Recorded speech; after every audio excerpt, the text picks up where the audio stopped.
Mid to high teens, low 20s in the south, could get to 24 across parts of southeast Wales down towards Bristol perhaps. Through this evening, that cloud will continue to thicken over northern England, North Wales. Small chance of a shower, but most places dry. Could see things turning a bit misty over East Anglia and the southeast, but for most, again, it'll be a dry and a clear night. Quite a chilly one for Scotland and Northern Ireland, down to 2 or 3 degrees through some rural spots. Staying a little bit milder where we've got this cloud continuing over parts of central and eastern England. So perhaps a bit of a grey start here on Thursday. Very small chance of seeing a shower or two over the hills of northern England, but most places, again, tomorrow we'll see fine and sunny weather. The breeze will make a difference, a slightly cooler feel, particularly if it's coming in from the sea. But again, across parts of the south, temperatures could get into the low 20s. Parts of Wales and the West Country favourite for the top temperatures. Still, the small chance for a shower or two over the hills of northern England, southern Scotland during the evening. But again, for most places, it's going to be a fine evening. And that fine weather is set to continue even into the weekends. Lots of dry and bright weather, plenty of sunshine. Just a sign it might start to turn a little cooler across the north on Sunday.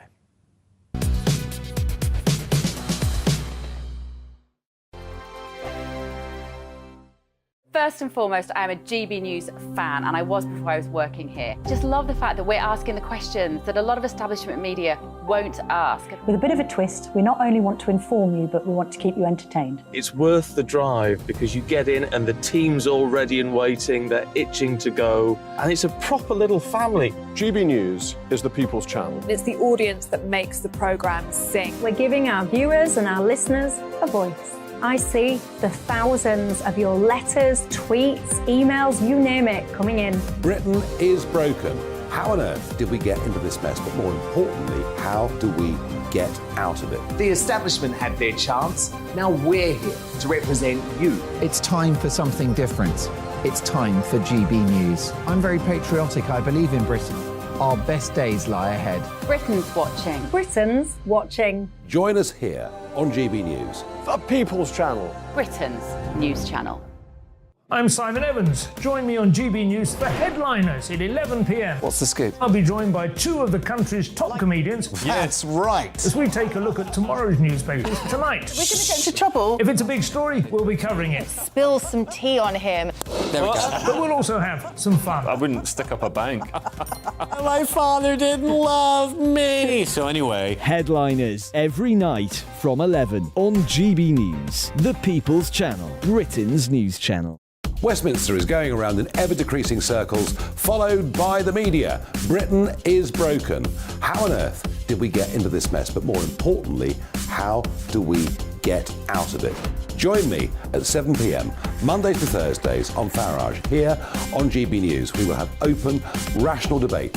We've got to work out how Britain moves forward from this. Join us here on GB News, the People's Channel. Britain is watching. I'm Andrew Doyle. Join me at 7 o'clock every Sunday night for Free Speech Nation, the show where I tackle the week's biggest stories in politics and current affairs with the help of my 2 comedian panellists and a variety of special guests. Free Speech Nation, Sunday nights from 7 on GB News, the People's Channel, Britain's news channel. Monday to Thursday nights on GB News. At 6, it's Dubes & Co. 7 o'clock, Farage. At 8, join Jacob Rees-Mogg. And at 9, Dan Wootton Tonight, followed by Headliners. On TV, radio and online. This is GB News. Every Sunday from 11, join Michael Portillo. There will be topical discussion, looking at the week before and the week to come. So kick back and relax at 11 a.m. on Sundays on GB News with me, Michael Portillo. GB News, the People's Channel, Britain's news channel. First and foremost, I am a GB News fan, and I was before I was working here. Just love the fact that we're asking the questions that a lot of establishment media won't ask. With a bit of a twist, we not only want to inform you, but we want to keep you entertained. It's worth the drive because you get in and the team's all ready and waiting, they're itching to go, and it's a proper little family. GB News is the People's Channel. It's the audience that makes the programme sing. We're giving our viewers and our listeners a voice. I see the thousands of your letters,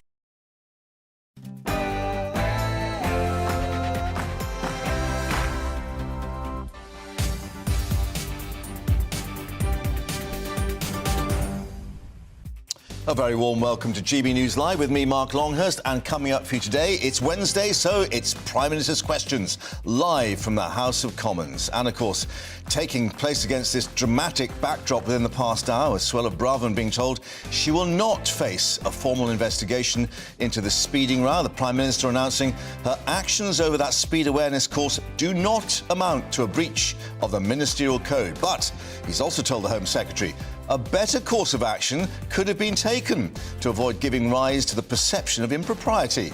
So, does it all put Sir Keir Starmer back in the driving street for PMQs? And, of course, another Boris Johnson row bubbling under. So will Rishi Sunak try to claim the political high ground as inflation falls? All the action coming up in under 10 minutes' time.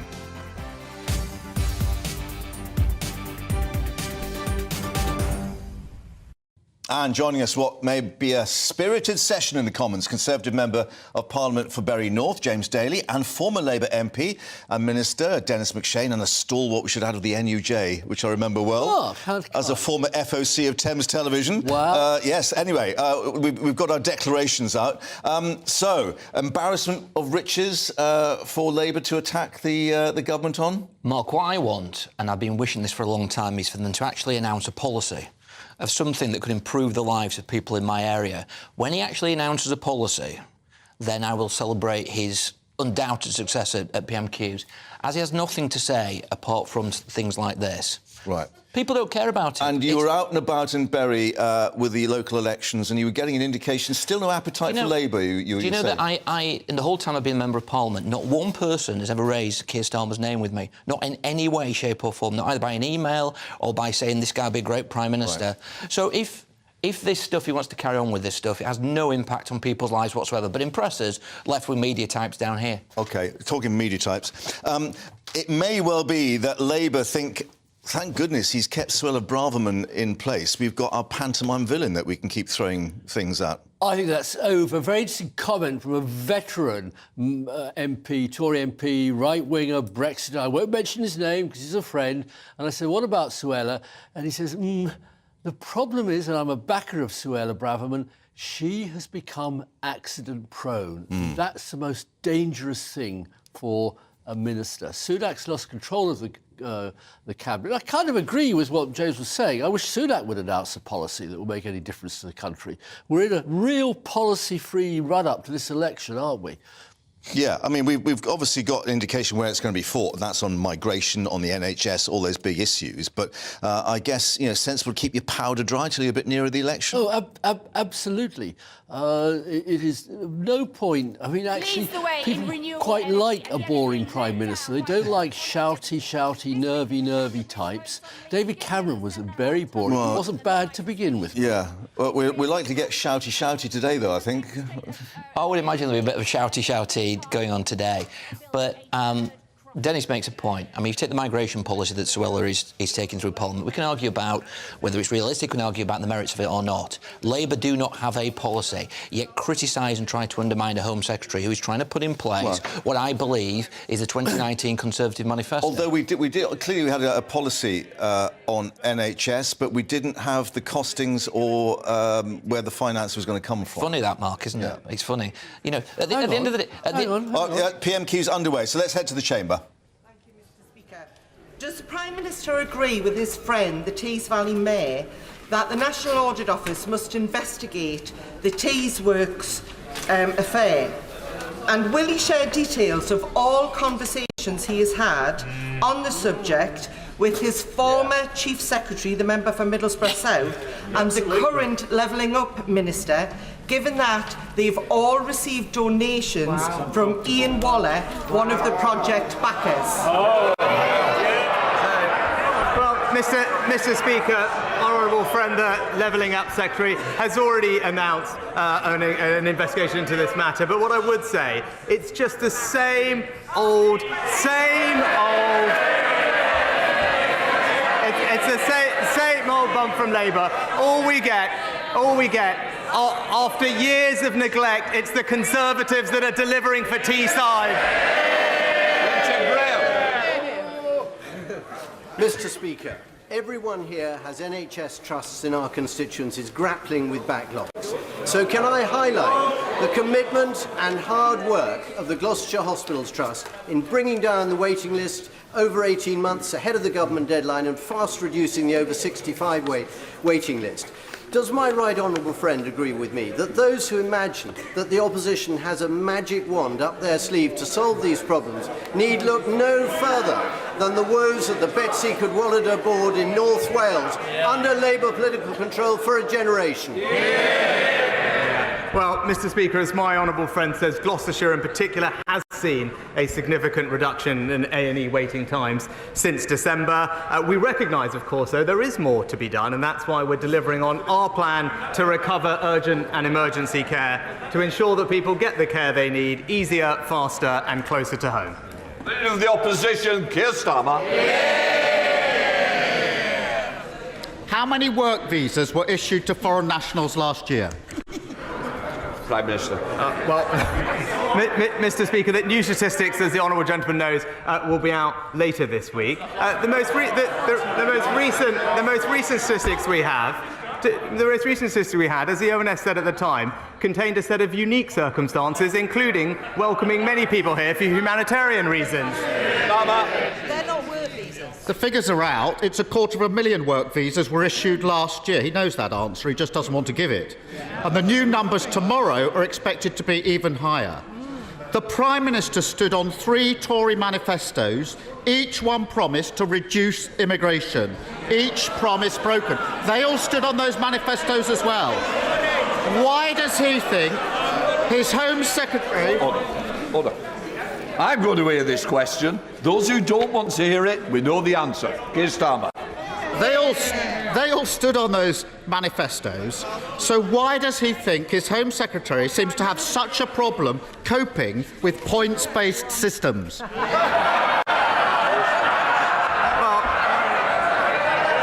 Mr. Speaker... And the same respect will be shown, Prime Minister.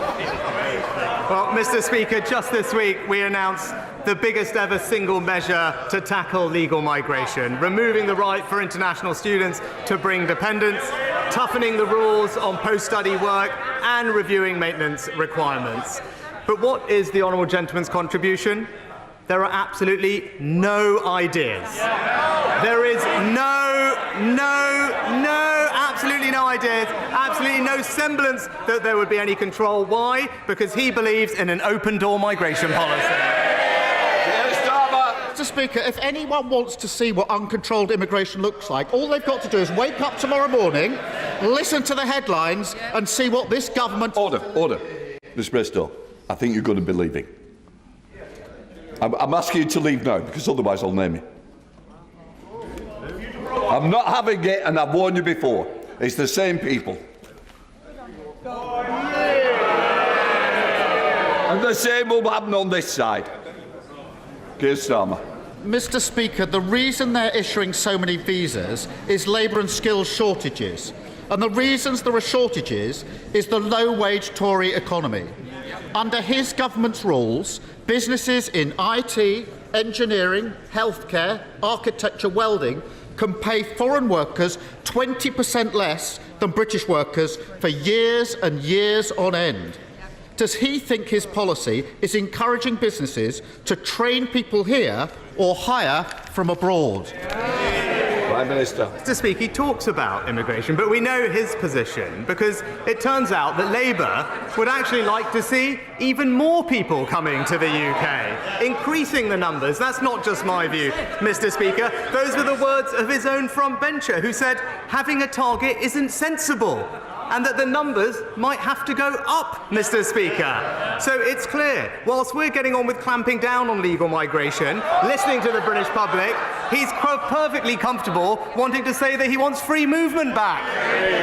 Keir Starmer. Mr. Speaker, they've lost control of the economy, they've lost control of public services, and now they've lost control of immigration.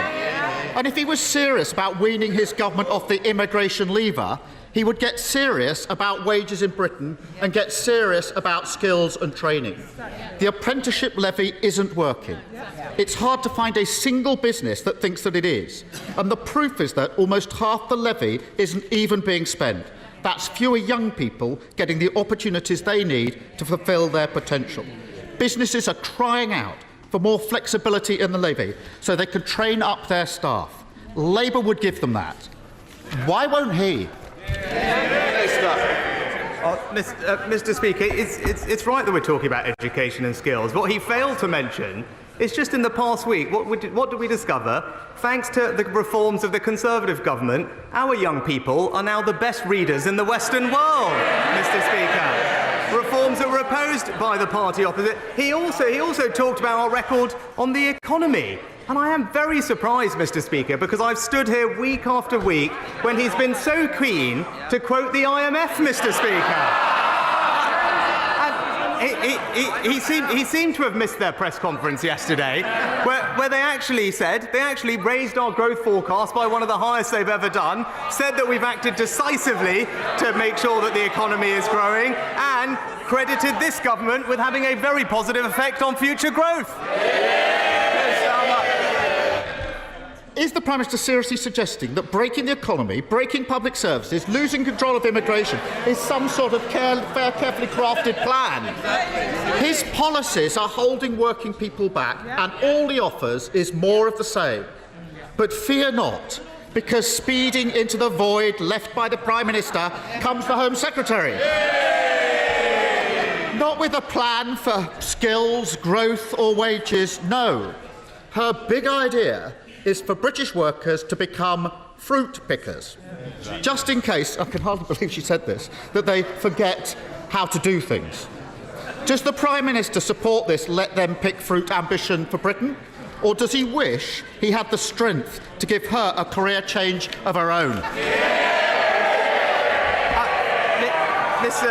Mr. Speaker, he talks about public service, he talks about the economy. Again, I think he's just failed to notice what's going on. The IMF, as they've said, it's right here, Mr. Speaker. Our forecasts, which he was very keen to point out just a few months ago, now their forecasts are that we will have stronger growth than Germany, France and Italy, Mr. Speaker. What do they say? They're saying that we are prioritising what's right for the British people, Mr. Speaker. He talked about public services, as I said. Best reading results in the Western world. When it comes to the NHS, what did we just discover last week? Ambulance waiting times at the fastest response in 2 years, Mr. Speaker. That's a Conservative government delivering for the British people. Mr. Speaker, the Home Secretary may need a speed awareness course. He needs a reality check. This mess on immigration reveals a Tory party with no ambition for working people and no ambition for Britain. Just the same old failed ideas, low wages and high tax. Labour would fix the apprenticeship levy, fill the skills gap and stop businesses from recruiting from abroad if they don't pay properly. That's because we're the party of working people. What does it say about him and his party that they won't do the same? Prime Minister. Mr. Speaker, I think he said it 6 times, but I don't think we actually know how he's going to do any of these things, Mr. Speaker. And look, that's the difference between us, Mr. Speaker, because every week we hear a lot of empty rhetoric from the honourable gentleman opposite. But in the past week, we can measure ourselves by actions. What have we done on this side of the House? We've introduced new powers to curb disruptive protests. We're protecting public services against undisruptive strike action, Mr. Speaker, and we have new laws to stop the boats. What has he done? He's voted against every single one of those. And that's the difference between us. While he's working on the politics, we're working for the British people. Thank you, Mr. Speaker. We have all witnessed how Putin is carrying out his savage war against Ukraine. He commenced it, he is the aggressor, and he cannot be allowed to win. That war is now at a pivotal point. So will the Prime Minister use his friendship with President Zelensky to ensure whatever military equipment they need, they will get, be that missiles, drones or jets? Well, Mr. Speaker, it was an honour to welcome my friend President Zelensky to the UK last week. I think everyone will be collectively proud of the UK's leading role at the forefront of supporting Ukraine. We were the first country to provide support for Ukrainian troops, first country to provide lethal weapons in Europe, the first to commit main battle tanks, and most recently the first to provide long-range weapons. He will have seen the powerful scenes coming out of the G7 summit in Hiroshima last week, and I've always been clear that we will stand with Ukraine for as long as it takes. Leader of the SNP, Stephen Flynn. Thank you, Mr. Speaker. Mr. Speaker, we learned today that the price of milk, cheese and eggs are up 29%. The price of pasta is up 27%. The price of a loaf of bread, 18%. Does the Prime Minister agree that this is no longer just a cost of living crisis? This is a cost of greed crisis. Well, Mr. Speaker, it was welcome that inflation has fallen today, but as the Chancellor said, we should not be complacent because there is more work to do. The Honourable Gentleman's right to highlight the impact of food inflation, which is too high, common here in levels that we've seen in other European countries like Sweden and Germany. We are providing significant support to help people with the cost of living, and the Chancellor has met with companies in the supermarket and food supply chain to make sure that they are doing everything they can to bring prices down. Stephen Flynn. Mr. Speaker, let's get real, because the food inflation remains at a near 45-year high. Now, yesterday the Treasury indicated that the Chancellor stands ready to act, but his actions seem to be predicated on the outcome of a review by the Consumer and Market Authority. So can the Prime Minister perhaps enlighten us? When does he expect that review to conclude? Because working families can't afford to wait much longer. Well, Mr. Speaker, honourable gentlemen will know that the CMA is independent of government, but the Chancellor did meet with them recently to discuss the situation in the grocery industry, and it will be for the CMA to make decisions on that. But we're doing everything we can to help consumers manage the challenges of the cost of living, Mr. Speaker. But if the SNP wanted to do their bit, maybe that they could reconsider their deposit return scheme, which has been, it's very clear what people have said. As people have said, it will reduce choice and increase prices for consumers. Andrew Samuel. The Primary Care Access Plan published this month is a very welcome and substantive one, and my constituents want to see rapid delivery of it. So how quickly will the government start providing the £645 million to pharmacists, and how quickly will the SAS doctors come to GP surgeries to make prompt access to primary care a reality for my constituents? Prime Minister. Well, Mr. Speaker, I thank my honourable friend for his contributions to our primary care plan.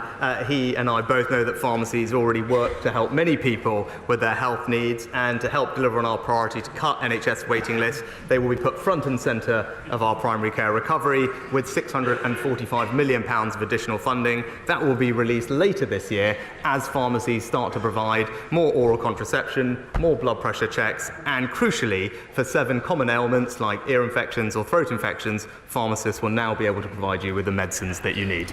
Calder Mees.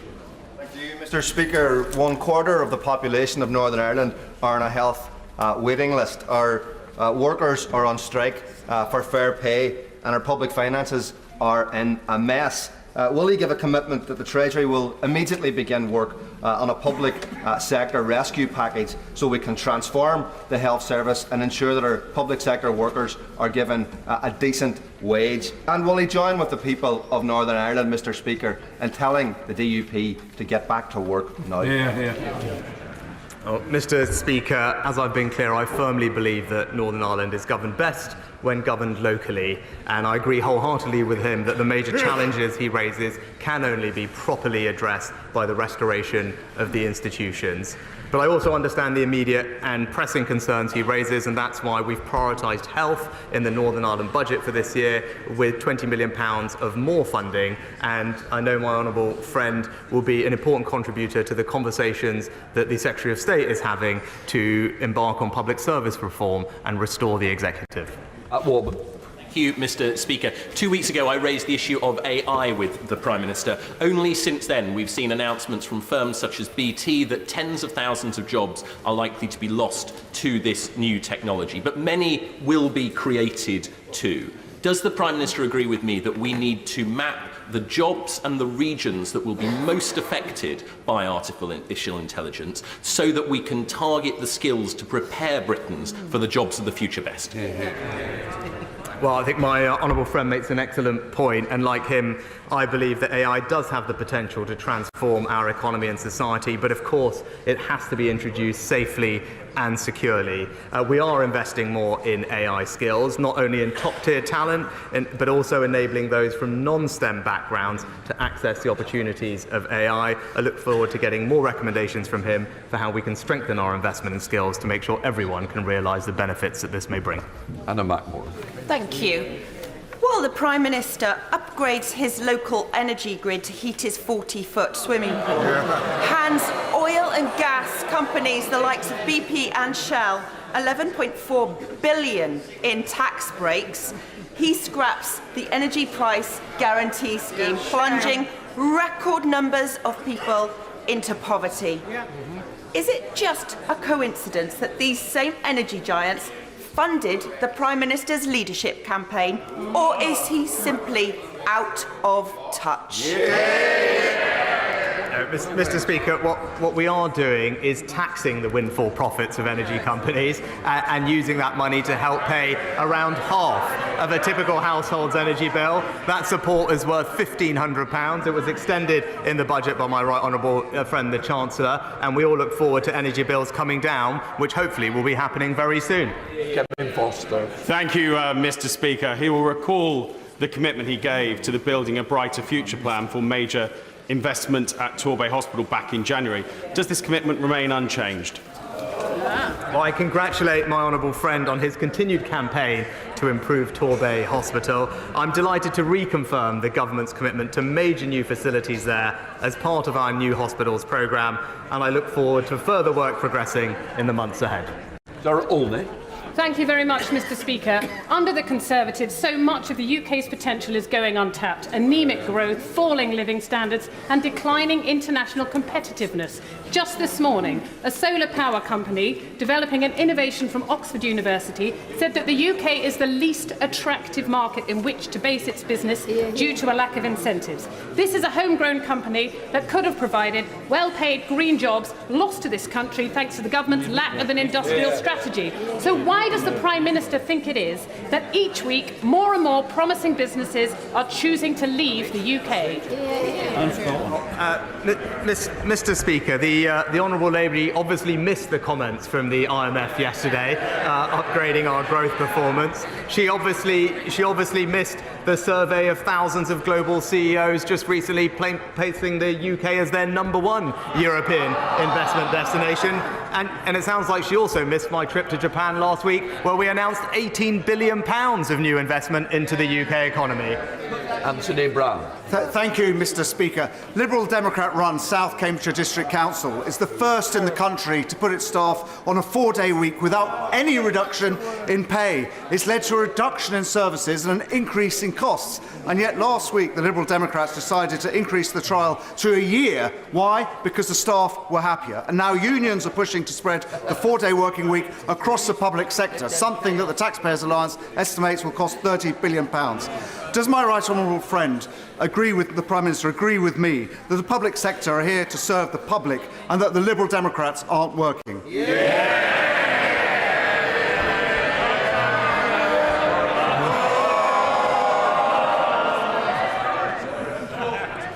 Mr. Speaker, public servants should rightly focus on delivering for the public and taxpayers, and it is disappointing to hear from my honourable friend that his local Liberal Democrat council is not doing this, reducing, as I heard, staff contact hours and costing residents more. I urge the council to reconsider their decision because his residents and constituents in South Cambridgeshire District Council clearly deserve better. Thank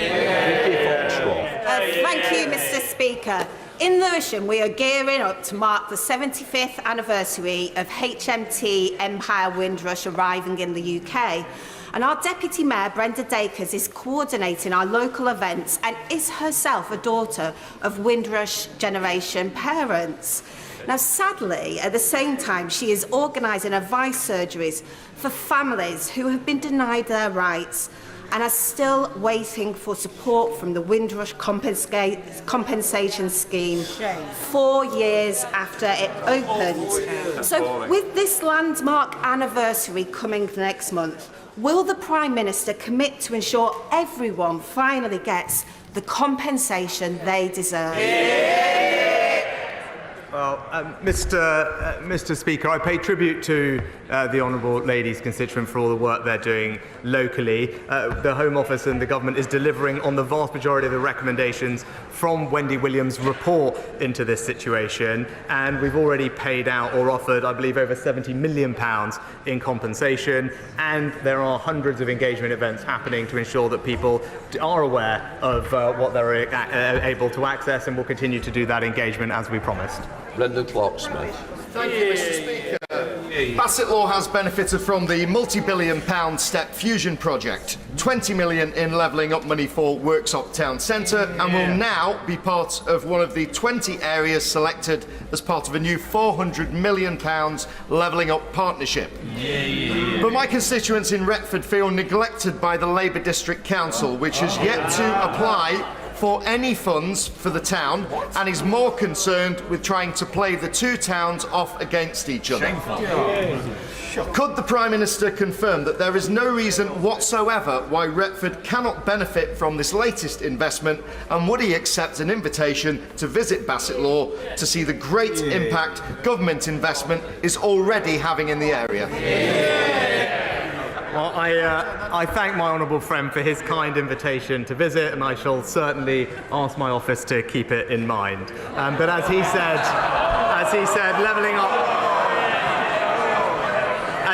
levelling up partnerships are a commitment to work hand in hand with 20 different places across England, most in need of levelling up, and to make sure that they can realise their potential and ambitions. As he says, they're backed by £400 million of investment. We'll make sure that they can be supported to thrive. And I know my right honourable friend, the Levelling Up Secretary, is looking forward to working with colleagues in Bassetlaw to identify the best place to focus their work, which could, of course, include Retford. Stella Creasy. Thank you, Mr. Speaker. In 2016, the Prime Minister told people to vote for Brexit because it would stop unelected officials in Brussels having more of a say than his constituents. In 2023, he's asking his MPs to block Amendment 42 to the EU law bill to give unelected officials in Downing Street more say over laws than this chamber. Given the worries and the warnings from his colleagues, why is he going to let the blob have more say over things like holiday entitlements than the people who were elected to do so? Mr. Speaker, that's just simply not the case. It's the elective government that will be making decisions about what the right regulations are for our country. And it's absolutely right that as a result of Brexit we can now do that, which is why we are repealing and reforming over 2,000 pieces of retained EU law, making sure that our statute book reflects the type of rules and regulations that are right for the British economy and will deliver growth and cut costs for consumers, and that's what our reforms do. Robin Moore. Thank you, Mr. Speaker. A key issue which has haunted Keighley for many decades is child sexual exploitation and grooming gangs. I want to see a full Rotherham-style review into child sexual exploitation across my area, but yet Bradford Council's leader and our West Yorkshire Mayor both refuse to back one, due to political correctness getting in the way, simply sweeping this issue under the carpet. So will the Prime Minister, for the sake of victims, work with me to ensure that our local leaders do the morally right thing and instigate a full Rotherham-style inquiry across the Bradford district? Well, Mr. Speaker, can I thank my honourable friend for campaigning on this? As I've said before, we shouldn't let political correctness stand in the way of keeping vulnerable girls safe or indeed holding people to account. As he knows, it's for authorities in the local area to commission local inquiries, and I have no doubt that he will continue to encourage them to do so. For the government's part, we've commissioned the relevant inspectorate to examine current policing practice in response to group-based sexual exploitation of children, and the Home Office will not hesitate to act on its recommendations when they are published this summer. Chamberlain. Thank you, Mr. Speaker. Before I was elected, I worked for a number of years in learning and development in both the police and the private sector, and I'm sure we can all agree that training is absolutely vital to encourage innovation, creativity, but also for compliance. Given that seems to be a particular issue for the Prime Minister's Cabinet at present, will he agree to support my ministerial training standards bill that I'll be presenting later today? Well, Mr. Speaker, as the honourable lady knows, there are processes and procedures in place for ensuring professional standards across government. With regard to training, what I am pleased we're doing is rolling out the lifelong learning entitlement, Mr. Speaker, to ensure that people at any stage in their career can get access to years of government subsidised financing, to ensure that we have a workforce that's fit to the future and everyone can realise the opportunities that are there. Steve Bryan. Thank you, Mr. Speaker. Owen Carey died just across the river from here, underneath the London Eye, after suffering a severe allergic reaction while out celebrating his 18th birthday. He'd simply eaten a chicken burger at a restaurant, which, unbeknown to him, and despite his asking, had been marinated in buttermilk.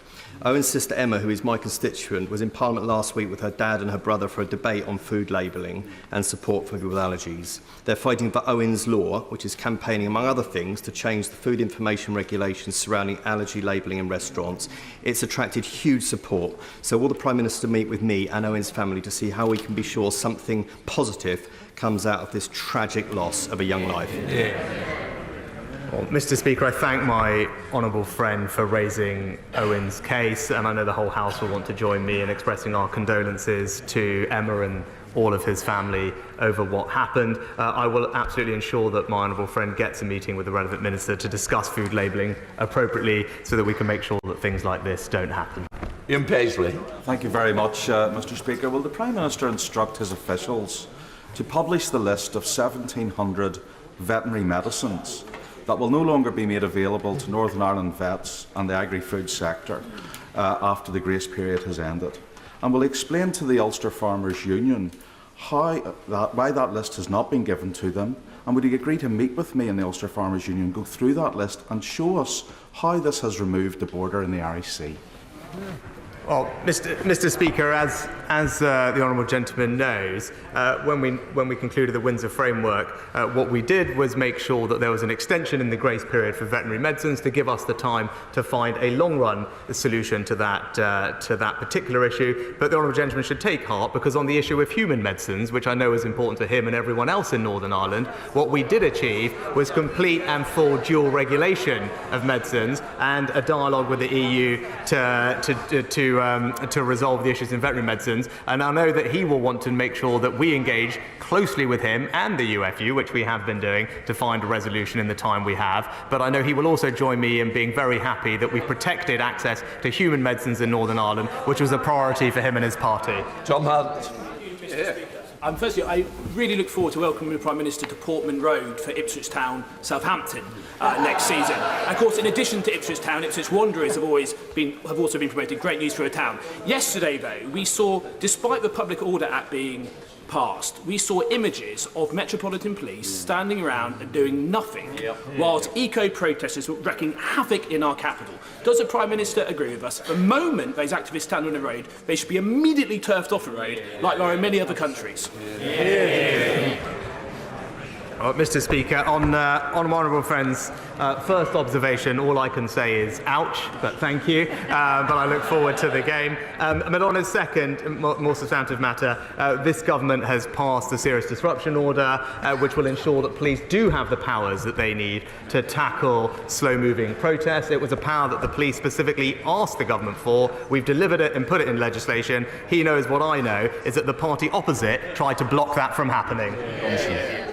Thank you, Mr. Speaker. Prime Minister, we have 4 million children living in poverty in this country, yet we are the 5th richest economy in the world. So can the Prime Minister say why he would not support universal free school meals for all children to end child poverty?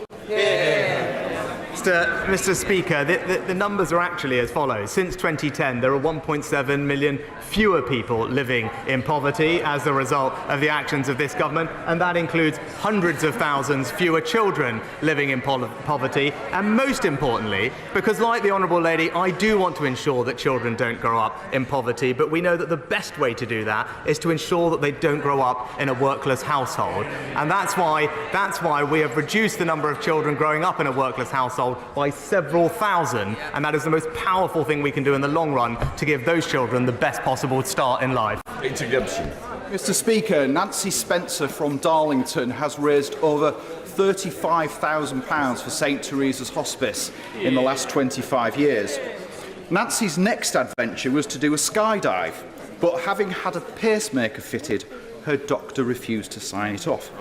However, undeterred, my 80-year-old constituent managed to secure sign-off for a wing walk. Will my right honourable friend join me in wishing Nancy well as she takes to the skies this Saturday? Well, can I join my honourable friend in thanking Nancy for all her fantastic fundraising work, and of course wish her the best of luck for Saturday. I do wonder if my honourable friend will be joining her, and in particular, many of my own constituents use St Teresa's Hospice over the years, so I know what fabulous work it does. But more generally, the hospice sector supports more than 300,000 people with life-limiting conditions in the UK every year, and I pay tribute to all the staff and volunteers working in palliative and end-of-life care for the incredible work they do. Mr. Speaker, does the Prime Minister agree that it's completely inappropriate for schools to encourage young people under the age of 18 to socially transition, for example by changing their names and their pronouns? All this is going on without parental consent or even knowledge, in breach of parents' human rights. Will the Prime Minister instruct the Department of Education to order schools to stop indoctrinating our children and to concentrate on their duty of care to protect them? Well, Mr. Speaker, I've been very clear that when it comes to matters of sexual education and PHSE, it is absolutely right that schools are sensitive in how they teach those matters and that they should be done in an age-appropriate fashion. The Department for Education is currently reviewing the statutory guidance and curriculum that goes to schools so we can tackle this particular issue, because there have been cases raised with the government and others where this has not been the case. I don't think that's acceptable. We must protect our children, and that's what our new guidance will do.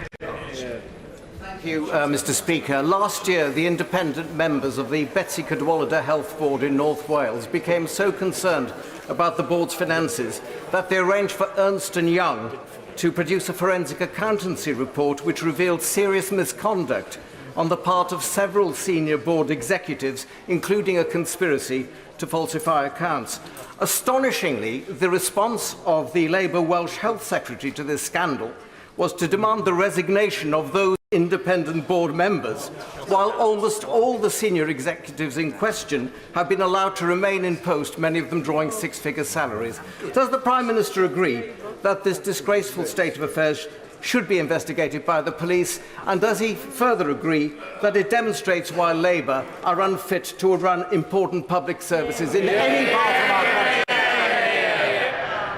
Well, Mr. Speaker, as my right honourable friend knows, I am deeply worried about the Betsy Cadwallader Hospital in Labour-run North Wales. It has been, as he said, in special measures for 6 of the last 8 years, and as he remarked, the official audit said there was worrying dysfunctionality. I do hope this issue is investigated properly, and I believe my honourable friend is in contact with the Secretary of State for Wales to take this further. Mr. Speaker, working people are barred from receiving legal aid if they earn £12,750 a year. So why is the Prime Minister forcing the British public to foot the bill, which I think is currently £250,000 plus, for the right honourable member for Uxbridge and South Rushlips alleged lying inquiry? Why can't he stand up for the British people? Is it because he's too weak? Mr. Speaker, it's actually a long-established process across multiple administrations that former ministers are supported with legal representation after they have left office to deal with matters that relate to their time in office. That has been the practice for many years, as I said, across multiple political administrations, both Labour and Conservative. No question, Dean Russell. Thank you, Mr. Speaker. Thank you. I welcome the government's ongoing engagement to ensure that mental health is treated as equally as physical health. And of course, in my own constituency of Watford, Watford General Hospital, we recently received about £350,000 for improvements to mental health facilities, which will help massively. But given the importance of this issue, would the Prime Minister join me in encouraging fellow colleagues from across the House to attend an event I'll be hosting for the Baton of Hope on the Terrace Pavilion at after PMQs today to raise awareness around mental health and suicide prevention? Thank you. Well, Mr. Speaker, my honourable friend is a fantastic campaigner on mental health, and I'm pleased to learn about all the work he is doing with the Baton of Hope. I'm pleased that we're also putting more government money into mental health services and taking more action on this issue than any previous government, investing an extra £2.3 billion a year, and I would encourage all colleagues to join him in attending the reception on the Terrace Pavilion. That completes Prime Minister's questions. Actually bring in our MPs, Tory MP for Bury North, James Daly, and former Labour MP and Minister Dennis McShane, who are here in the studio with us. Dennis, first to you. Didn't really ignite, did it? We were waiting for some fireworks. Nothing happened. It's not igniting because, frankly, neither Rishi Sunak nor Sir Keir are actually natural Commons performers. They read off scripts. Sir Keir spent his life presenting arguments, usually to higher courts, and very important legal issues, but not the spontaneity of the House of Commons. And Rishi Sunak is a complete speak-your-weight machine. He just, even banal things like asking people to go to a reception on suicide, very important issue, of course, and he's reading his script up and down. Looking at the A4 in front of him, yeah. So boring. Let's actually go back to the beginning. I mean, obviously, Sir Keir came in with a straight right to the chin. How many work visas are handed out to foreign nationals last year? But then, you know, maybe he over-gilded the lily, going on about why Suella Braverman has a problem coping with points-based systems and so on. Trying too hard? There was one good joke, I thought, and then I dropped the Suella thing. It's over. I will move on to Rishi Sunak's mentor, sponsor, the Prime Minister, but one, Boris Johnson. I can't believe he's on the front page of the Daily Telegraph, other papers, for, again, lying. And this is the modern image of the Tory party.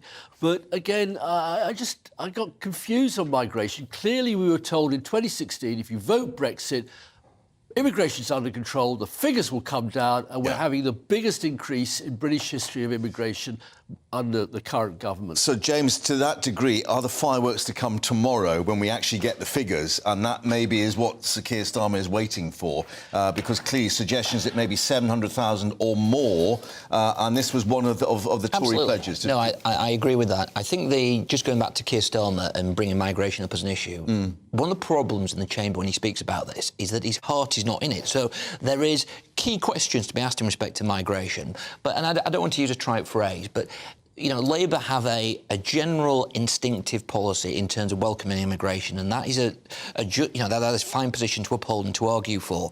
But when you are arguing essentially that the government are not delivering something which you are not then putting in a policy, say we'll do this to bring this is what Labour will do to bring this down here, I think it somewhat loses track in respect of that. I think that I wouldn't say fireworks. I would say there are very big questions to be posed to the government in respect to the immigration figures that are coming in, and the vast majority of them, but just making one very quick point about the vast majority of people coming in, one is related to students, which is something that's happening in the Commons now. Yeah, there'll be an urgent question, which we're keeping an eye on. But also, lots and lots of people are coming in, quite rightly, from the Ukraine, from Hong Kong, and in other safe and legal routes, which all parliamentarians have agreed that that's an appropriate... With a points-based system in terms of... And so there are reasons why it's happening. Just a thought, there was a certain Suella Braverman sat right next to the Prime Minister, bit of a signal on that. Is she actually being saved because, obviously, the Prime Minister needs a bit of cover for the situation tomorrow with these figures? I don't think so. I think Suella is still in place because I think it was a storm in a teacup. I think, you know, you can accuse Suella of many things, but the sort of concocted issues of the last 24 to 48 hours, I think were nonsense and should not put her off from her mission of delivering what she says she's going to deliver. And we did have, you know, one or two barbs there from Sir Keir on her, but he didn't use it as a main line of attack, did he? No, I mean, rightly so. She blundered, tried to get civil servants to do her wash her linen for her. She ordered her press officer, civil servant, to lie to newspapers. Well, we don't know that specifically. Well, the Daily Mirror has him on record saying she did not do anything. But we don't know if she ordered him to do that or whether it was just a mistake. Puff. I mean, I'm sorry, I was a minister. The idea that a Home Secretary's yes, minister or no minister goes out and sort of fancy dance around as a freelance. No, he was doing what he was told, and she's wrong. She's a wrong-un. I mean, she just does keep getting little things wrong. I don't know enough about her, but I'm bumping into Tory MPs who say she isn't going to last much longer. Yeah, I mean, the criticism is that she's perhaps not fully across the detail that her critics within the party say.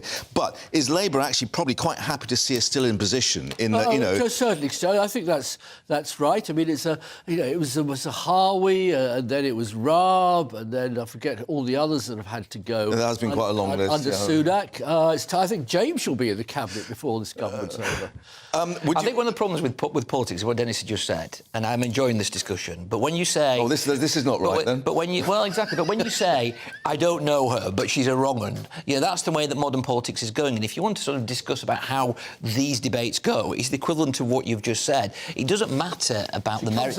It doesn't, if you like, James. I'm just saying that's the nature of debate at this moment in time, rather than the actual issue. Yeah, bigger picture. Let's just reflect that the Prime Minister did have a get-out-of-jail card, and that was the IMF and what they've said about the economy and inflation and so on. So he's got a little bit of leeway there. Well, I think that's positive news. Obviously, one of the targets is to halve inflation, that we have the 5 targets at this moment in time. But I thought the most effective question, and probably one of the most important, was from the Scottish Nationalist leader regarding food inflation. Yes. And or I think greed inflation, he called it, wasn't it? He called it that, but he raised a very serious issue, and there are discussions going on at the moment between... Or greed crisis, between the food manufacturers, the CMA and the Chancellor, and we need those discussions. He made the point, we need that report, those discussions to come to an end very, very quickly, because it's a really serious issue. And perhaps this is, the question that Sunak and Labour, or Starmer and Labour will be posing. Do you feel better off after 13 years of Tory rule? I'm incredibly lucky. I don't know how I did it, but I fixed my mortgage for 2026, so I am safe. So many of my friends are seeing their mortgages go through the roof with young families, and Sunak is doing what the government isn't doing anything. They're watching food bills now. People get their food in, they buy all their food from the supermarket, so they see the bill in a big blob, 180, 120 pounds. And again, the rest of Europe, most governments are intervening to protect people from food profiteering. It's not the manufacturers, it's the supermarkets who are screwing us rotten. Yeah, and there was a question about the CMA, the Competitions and Markets Authority. Well, that's when what we're going to hear from them. Yeah, and that's what we've got to hear from them as soon as possible, and I want the government to take action in respect of that. This is the problem with these debates. The Prime Minister outlined about how much we're paying towards, half of people's bills. It's not a case, and I know Dennis doesn't mean this, but it's not a case that the government is not doing and putting billions of pounds into supporting people. You can argue about where that should go and what it shouldn't happen. But the one thing about this government, you can't accuse it of not spending money. It spends a lot of money. $6.5 billion borrowed, the last figure? Yeah, exactly. And a lot of that is going on supporting people in the most disadvantaged circumstances. And it behoves the debate to mislead people to say that that's not happening. Let's bring in our political editor, Darren McCaffrey, who can join us now with his scores on the doors. Darren, we were just suggesting maybe it hadn't taken off in the way we were hoping to. I mean, one or two sort of punches thrown, but did they really land? Yeah, it was quite sensible PMQs in the sense that there were lots of actually quite good questions, but not the normal drama sometimes we associate with Prime Minister's Question Time. I think a few things I would take away from it. First of all, fascinating that Keir Starmer went on migration. This is a sign, I think, of confidence from Labour. Let's be frank about this, that they feel that they can talk about a subject that up until relatively recently they were battered on from their political opponents. Keir Starmer clearly, with that second referendum, free movement of people, he now clearly feels that, looking at those figures that will probably emerge tomorrow, the Conservatives are somewhat on rocky ground. So the very fact that he felt confident enough to ask those questions was interesting in itself. Some good puns as well about Suella Braverman, who, of course, very deliberately sat next to the Prime Minister. I was in the chamber, in the press gallery, a good 10-15 minutes before Prime Minister's question time started during Wales questions, and Suella Braverman was already there, clearly determined to sit next to Rishi Sunak, a very deliberate strategy. And also I thought what was interesting was that the Speaker actually chucked out an MP today, Paul Bristow. We think for just raising too much of a ruckus. There was a sense that Lindsay Hoyle every single week has time and time again told MPs to pipe down, if you like, but it must get to a point where he actually takes some action, or else it's all hot air. So today he did finally chuck out an MP for bad behaviour. I should also say, Mark, in the last couple of minutes while you guys have been talking about PMQs, we've also had a statement effectively from the Cabinet Office. Now this in relation to Boris Johnson and the fact he's now been investigated by 2 different police forces into possible further lockdown breaking rules, with family and friends coming to visit him in Downing Street and in Chequers. Boris Johnson supporters have suggested this morning that this was signed off by government ministers, that effectively this has been politically motivated by some within government. The Cabinet Office making that clear that that is not the case, they would say. They've issued a statement in which they said that an assessment was conducted and passed on to police, but ministers played no part in deciding whether the information should be handed to the police. They said the decision to contact the police was not made by ministers, but by officials acting in line with the Civil Service Code. So the government very, very keen to emphasise that ministers were not involved in that decision to refer these allegations to the police. Yeah, and I think Justice Secretary Alex Chalk was out of the traps pretty early today to actually get that message out. Darren, for the moment, thank you. But obviously we're reflecting on those migration figures tomorrow. Well, in PMQs, Sir Keir Starmer asking the Prime Minister repeatedly why legal migration was so high. The latest figures, as we say, released tomorrow, expected to show net migration well above 500,000. Our political reporter Olivia Utley has been to speak to some of the architects of British immigration law. Today we are introducing new legislation to keep my promise to you, to stop the boats. Stop the boats! Stop the boats. It is no exaggeration to say that Rishi Sunak has staked his reputation on stopping migrants who cross the Channel illegally in small boats. But has he painted himself into a corner? Bringing down illegal migration numbers against a backdrop of intense global instability was always going to be tough. And whichever way the PM has turned over the last 6 months, he has encountered roadblocks, from rigid international human rights laws to indignant archbishops. To find out more about the scale of the challenge he faces, I spoke to some of the architects of British immigration policy over the last decade, including Theresa May's Chief of Staff, Nick Timothy. I think what everyone's realised over the last few years is with the land border, you can simply put up a wall and keep people on the other side. With the sea border, once people are crossing, and they land, there's very little you can do about it. And the problem is when people do reach the country, once they actually step foot on British soil, it's then very difficult to remove them, even if they are found not to have a legitimate asylum claim. The Prime Minister and Home Secretary hope that their illegal migration bill, which faces its 3rd reading in the House of Lords this week, will crack the problem once and for all.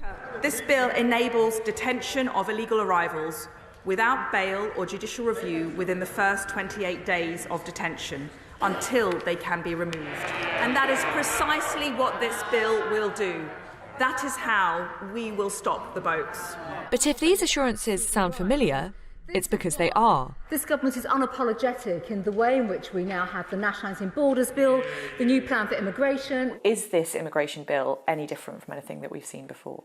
It is different. I think the reason that we haven't seen the removals to Rwanda yet because of these challenges based on human rights laws. Lord Frost, former Brexit Secretary and close confidant of Boris Johnson, sounds optimistic too. This bigger, much more comprehensive approach, the Rwanda approach that means people don't get to stay in the country, that really ought to make more difference. But let's see.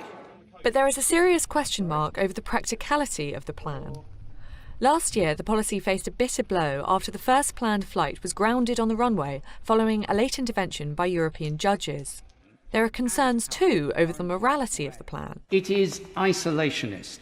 It is morally unacceptable and politically impractical. It is universally acknowledged in Westminster that the path to a Conservative victory in the next election is very narrow indeed. If Rishi Sunak fails to deliver his promise of stopping the small boats, it will disappear altogether. the pressure is on. Olivia Utley, GB News. Well, as you said, the figures out tomorrow. We're still having a panel of Conservative Member of Parliament for Bury North, James Daly, former Labour MP and Minister Dennis McShane with us. This is going to be tricky for you tomorrow, isn't it? As Keir Starmer said, look, 3 manifestos promised that net migration would be reduced. Well, you say tricky. The facts are the facts. We set them out. Communication is an explanation as to why this has happened, and you have a plan to put it right. So that's I completely support the legislation that the Home Secretary and Prime Minister coming forward. I think this is what we should have done some time ago. Right. And so, we have to look at things. So when I talk about the debate in respect of it, while people worrying about Suella Braverman's, speeding fine or whatever else like that, we've got huge issues with the administration of this scheme that the Home Secretary should be being held accountable for. Not this nonsense, but the left are not interested in that. Right. However, I mean, this is not just stop the boats. This is actually legal migration in terms of people coming in with skills or jobs or students. And there are those saying, actually, that's a net benefit to the country. There are some, obviously. How many of us have been treated by an Indian doctor, Pakistani, Iranian, Iraqi doctor, our children?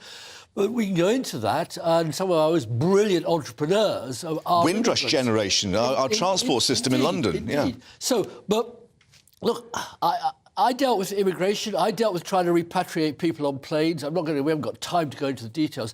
Let me gently say, James, and to Suella, to anybody, it won't work. And Lord Frost was a mid-rank diplomat. His highest posting was ambassador in Denmark. When they tried the Danes to do a deal with Rwanda, it didn't work. It's not going to work.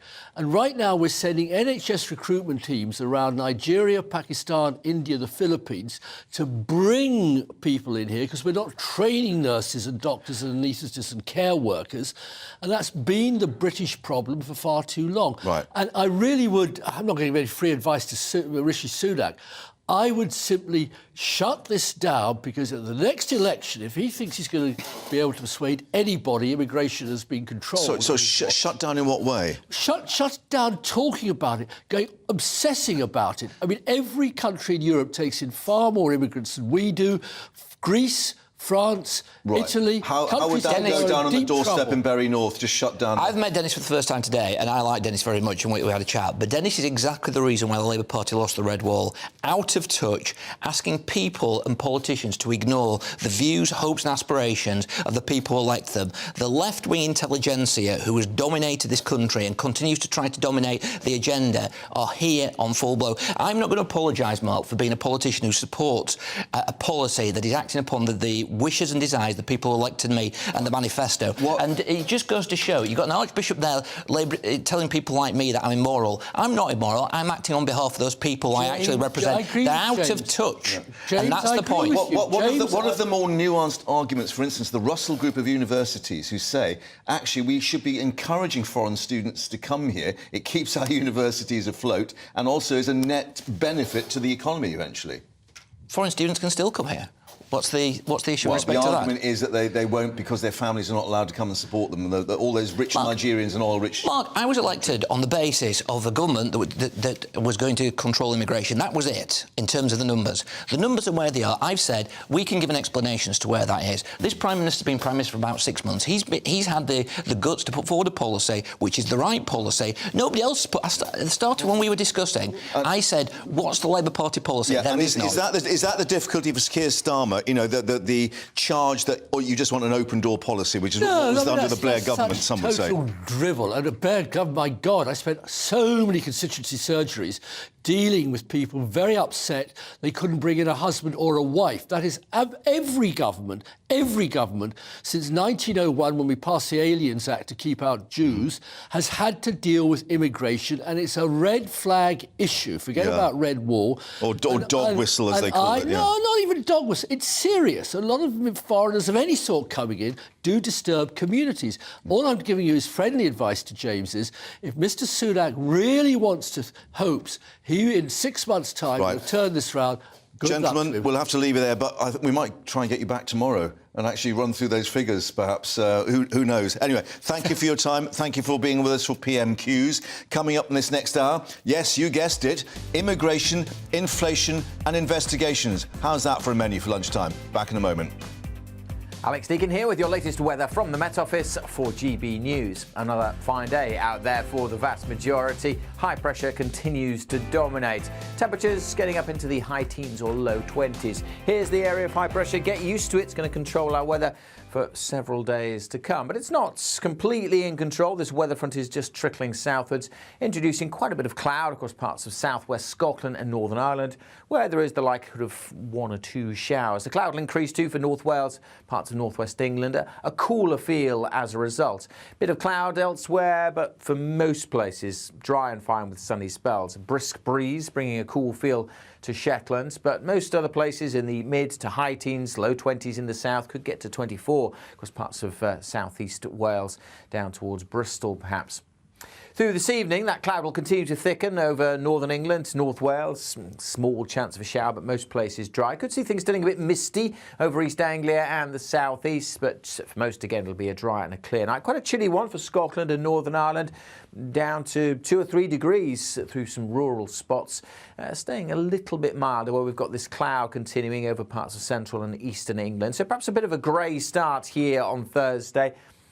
Very small chance of seeing a shower or two over the hills of northern England, but most places, again, tomorrow we'll see fine and sunny weather. The breeze will make a difference, a slightly cooler feel, particularly if it's coming in from the sea. But again, of course, parts of the south, temperatures could get into the low 20s. Parts of Wales and the West Country favourite for the top temperatures. Still, the small chance for a shower or two over the hills of northern England, southern Scotland during the evening. But again, for most places, it's going to be a fine evening. And that fine weather is set to continue even into the weekends. Lots of dry and bright weather, plenty of sunshine. Just a sign it might start to turn a little cooler across the north on Sunday.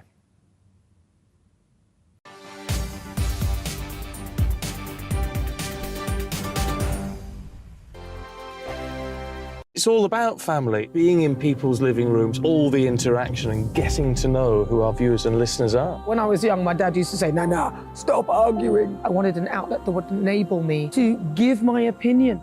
People are going through a really hard time right now, and I know that you don't feel like you're being listened to by the establishment. I came to GB News because it's the People's Channel, and I want the audience to have their say on the events of the day. We're dynamic. We do something different. Democracy shows that the wisdom of the nation is in its people. I get to travel to find out what the story is from a personal perspective. The British people aren't fools. We know when we're not being told the full story. We've got to work out how Britain moves forward from this. It's the best country in the world. The establishment had their chance. Now we're here to represent your views. Britain's watching. Britain's watching. Britain's watching. We're proud to be GB News. The People's Channel. Britain's news channel. Join me, Patrick Christie's, Monday to Friday, 3 till 6. We tackle the day's news agenda like you've never seen before. It's high tempo, high octane, the most controversial topics, and the best guests. You will not be able to take your eyes and ears off it. I'm not afraid to ask the questions that you really want answered. 3 till 6 p.m, Monday to Friday on GB News, the People's Channel, Britain's news channel. Join us every night on GB News at 11 p.m. for Headliners, which is 3 top comedians going through the next day's news stories, which is exactly what you need, because when the establishment has gone crazy, you need some craziness to make sense of it. So join us 11 p.m. every night on GB News, the People's Channel, Britain's news channel. Join me, Camilla Tominey, on Sunday mornings from 9:30, taking the politicians to task and breaking out of SW1 to see how their decisions are affecting you across the UK. Bursting the Westminster bubble every Sunday morning, only on GB News, the People's Channel. Britain's watching. I'm Jacob Rees-Mogg, the Member of Parliament for North East Somerset and a former government minister. For years, I've walked the corridors of power in both Westminster and the City of London. We need to have the arguments, the discussions on how we make it better. Crop failures, famine, war, suffering on a scale completely unimaginable. We are putting the cart before the horse. As Charles I said at the scaffold, he was the true defender of liberty. Yeah, I've completely derailed the conversation. Join me Monday to Thursday at 8 p.m. on GB News, Britain's news channel. So Jubes & Co, we tackle the issues of the day with real robust debate, both sides of the fence, battling it out with me in the middle with my forthright opinions and views. And often really interesting things happen because you start with a position and then by the end of the debate you find actually, well, I might not have thought about that one. What we need in this country is 2 new political parties. You should maybe think about doing a 2024 calendar. I'm Michelle Dewberry and I'm keeping you company right through until 7 o'clock this evening. GB News, the People's Channel, Britain's watching.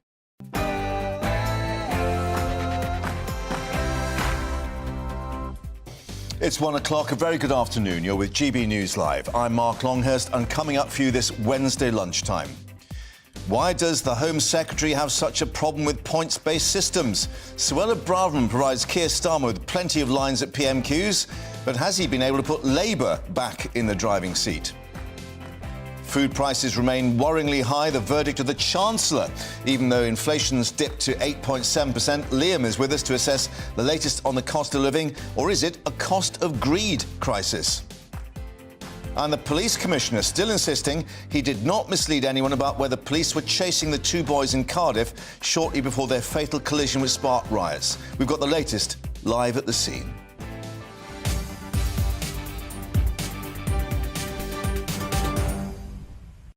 And also coming up, Mark White reporting from Portugal, where mechanical excavators have now arrived at the isolated reservoir being searched in the Madeleine McCann inquiry. The latest there, but also latest news headlines now with Ray.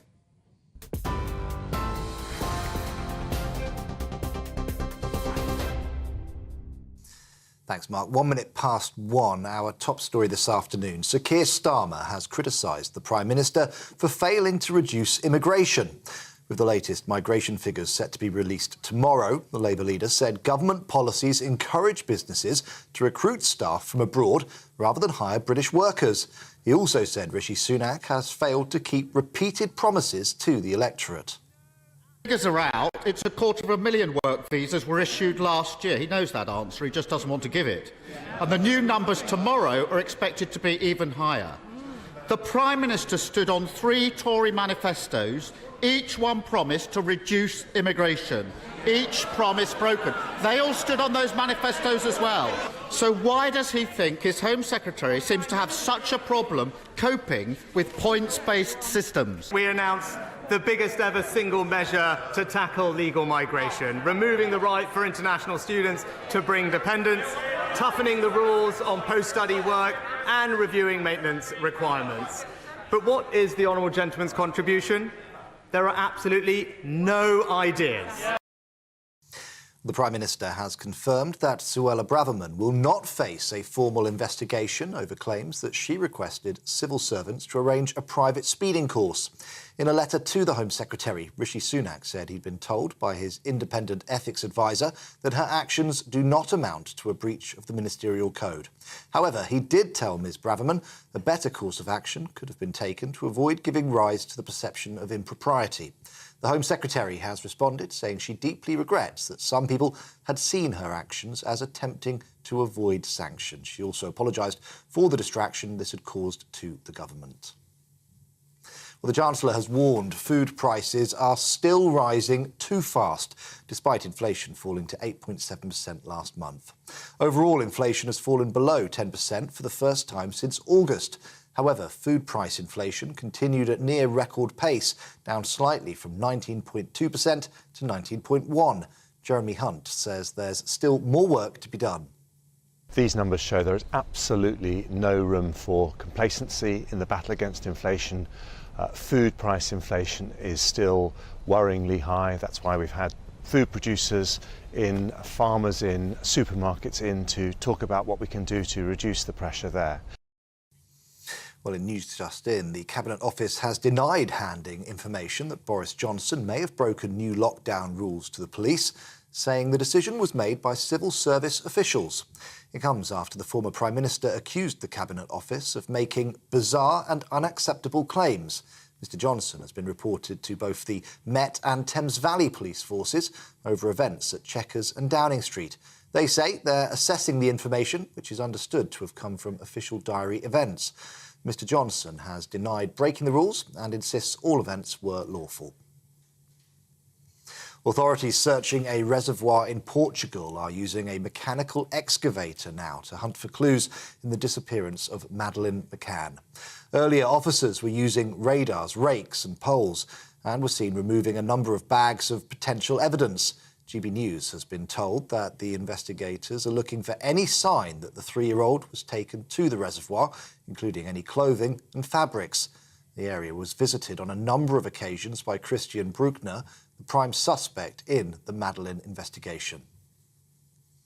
Buckingham Palace says the Duchess of Edinburgh is deeply saddened over the death of a woman who was hit by a motorcycle in her police escort. 81-year-old Helen Holland was struck in London on the 10th of May as she reportedly used a pedestrian crossing and died after sustaining irreversible damage to her brain. The Independent Office for Police Conduct has appealed for witnesses. GB News understands that the Duchess will be in touch privately with Ms Holland's family. And a cowboy wrangled a runaway cow across 3 lanes of traffic on a highway in the United States. The footage, posted on Twitter by Michigan State Police, shows the wrangler emerging from the bushes and then chasing the animal in busy traffic before lassoing it. The cow was also seen hopping over the highway divider.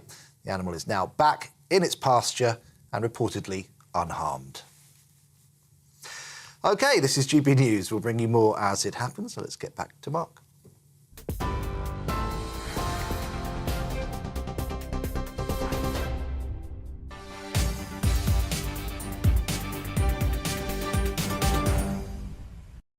Ray, thank you. Yeah, who was that cowboy on the motorway? Anyway, Prime Minister Rishi Sunak facing off against Sir Keir Starmer at this week's Prime Minister's Questions. The Labour leader attacking the Prime Minister for failing to live up to promises or indeed election pledges to reduce immigration.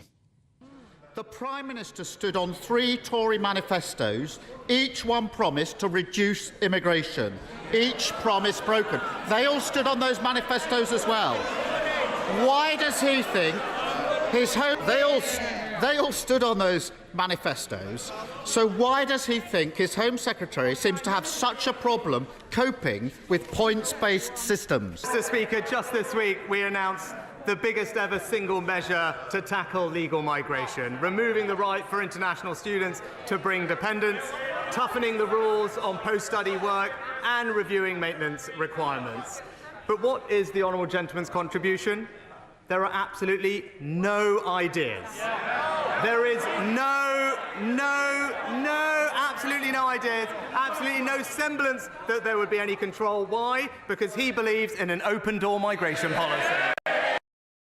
So, who came out on top? Does Sir Keir and Labour think they're back in the driving seat? Let's get reaction out of our Deputy Political Editor, Tom Harwood, joining us in the studio. Well, certainly he went straight in with the right to the chin on the number of foreign nationals, how many visas were handed out last year, and then, obviously, in his view, saying 250,000. And, you know, this is going to be a tricky one for the government tomorrow with these net migration figures. It certainly is, and we don't know what these net migration figures will be tomorrow, of course, but there's speculation rife across government that they will be perhaps more than 250,000, perhaps even touching 1 million people coming into this country net, and that would be the highest level of net migration this country has ever seen. And the government's already said anything above 500,000 is just far too much. They have, and whilst the government has said specifically it doesn't want a target. The last Conservative manifesto actually did not include the famous target to get migration down to the tens of thousands,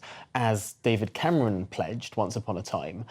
It did, however, say it wanted to bring down migration. And the great irony here, as Sir Keir Starmer pointed out, is now that the United Kingdom has left the European Union, we do have an Australian-style points-based system. It is entirely within the government's gift to simply stop giving out visas if it wants to. But with that comes problems. With that means that there's potentially workforce gaps in the NHS or in the agricultural sector or in the service sector. So the government's view is, even though it could immediately say we're not going to give more than, say, 200,000 visas out next year, that would be quite economically damaging to do without training up people first. So there's a balance and a glide path that needs to be taken on. Yeah, and you know, this is beyond stop the boats. This is economic migration of people coming here with skills. And of course, there are those, particularly the Russell Group of top universities, on this issue of student visas, say, well, actually, this is a net benefit to the UK. All these Indian students and Nigerian students, and it may well be of net economic benefit to the country in their view. Indeed, and certainly amongst the Russell groups, I think there's very little argument about that. Where the government is concerned is amongst those universities that are perhaps lower down the ranking table of the world lists of top universities, those where the degrees might not be the biggest step up into the labour market, where people might be well described as low-skilled migration. And we have seen tightening around low-skilled migration. And just looking at these pictures, we have the Home Secretary there on the front bench, right next to the Prime Minister, nodding sagely and smiling to quite a bit of a signal, we think, here in terms of that being presented as such. Certainly, whilst Boris Johnson said stick with Prit several years ago when his Home Secretary was in hot water, it seems that Rishi Sunak has stuck with Suella. I don't know if that quite works, but... or sticky situation, some may say, in terms of the figures tomorrow, I don't know. Certainly, but Rishi Sunak knows that he is vulnerable to the right of his party on this issue. He's been seen as someone who's on the left of the Conservative Party. Suella Braverman is known to be on the right of the party. Rishi Sunak needs her politically to keep his party together. Well, and would the cynics say, actually, she can be his fall guy, if you like, for this whole issue of the figures tomorrow, that, you know, it was the Home Office supposedly in charge of this? Well, one might say that, or one might say that he can say, look, we are earnestly trying to deal with the situation, but also the government does have the story to tell that we've given out over 100,000 visas to people coming from Hong Kong. Very few people oppose the Hong Kong visa scheme. Very few people oppose the Ukrainian scheme, and very few people oppose some of these specific humanitarian routes. Now, we were perhaps expecting a little bit more about Boris Johnson at PMQs, but it's still bubbling under, of course. Let's just reflect, of course, that the new police investigation into the former Prime Minister over lockdown breaches, including at Chequers, his countryside residence. Well, last night, his former Brexit Minister, Jacob Rees-Mogg, admitted he had visited the Prime Minister there, but everyone had kept to the rules.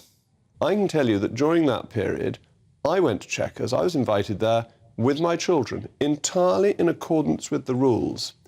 Another senior government minister was going to come, but the Prime Minister cancelled him because you were only allowed to have one family present at the time.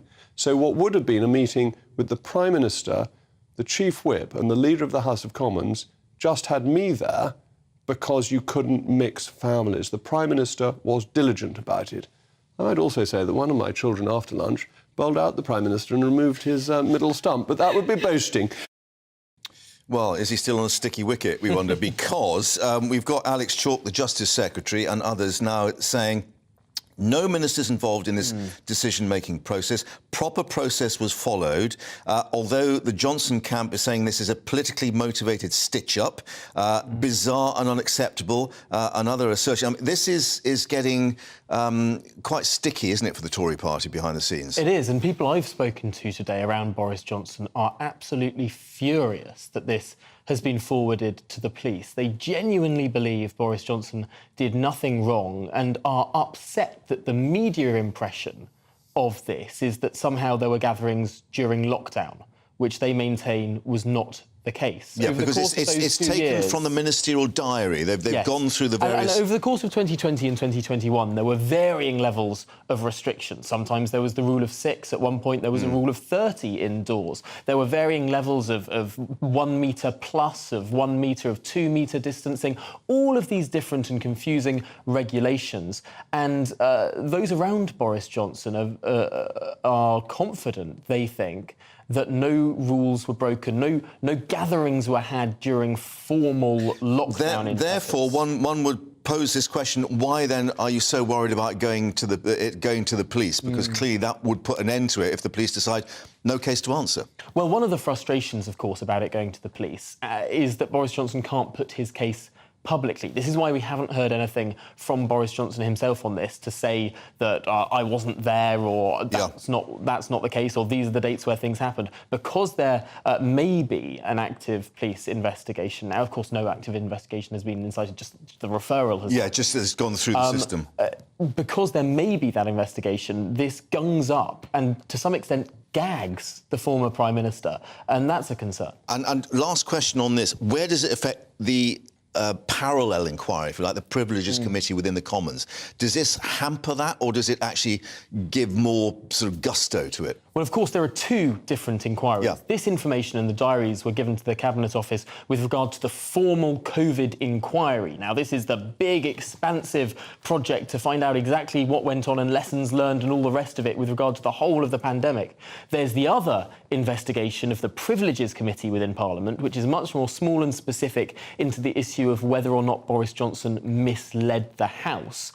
And that could result in a personal sanction for him. Right. The broad COVID inquiry is not going to be hampered by this. There is some speculation that the specific Privileges Committee investigation may well be delayed if there's a formal police investigation. Just on this, Downing Street, and obviously after PMQs we have the Prime Minister's spokesman talking to reporters.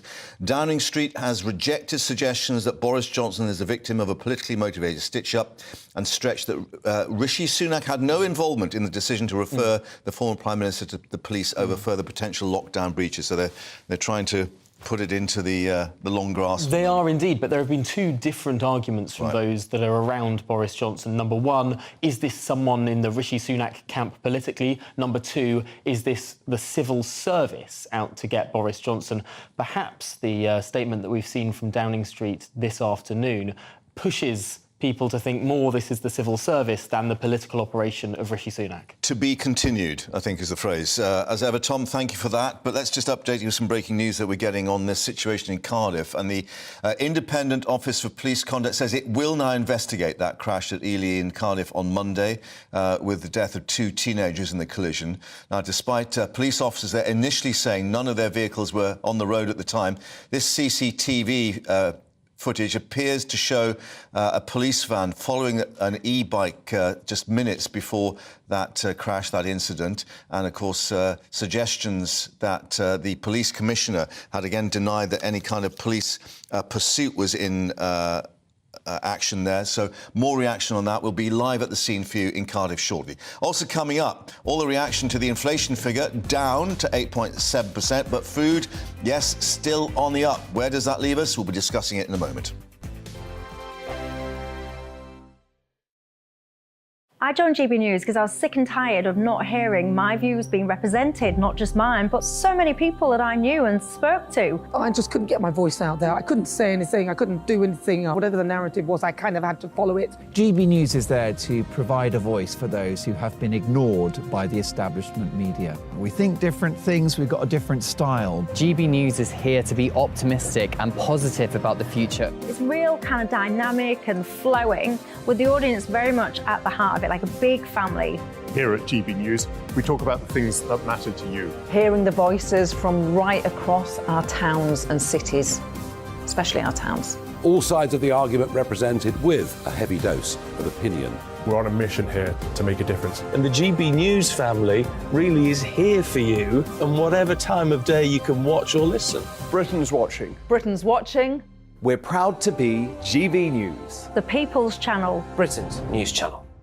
I'm Mark White. As GB News Home and Security Editor, I cover those key issues that are so important to you. Our authorities, our communities doing all they can to combat violent crime. With the public services under unbearable strain, why are we still failing to control our borders? Defence, the first priority of any government, has been continually hollowed out. Can we trust our politicians to protect the armed forces? Join me, Mark White, on GB News.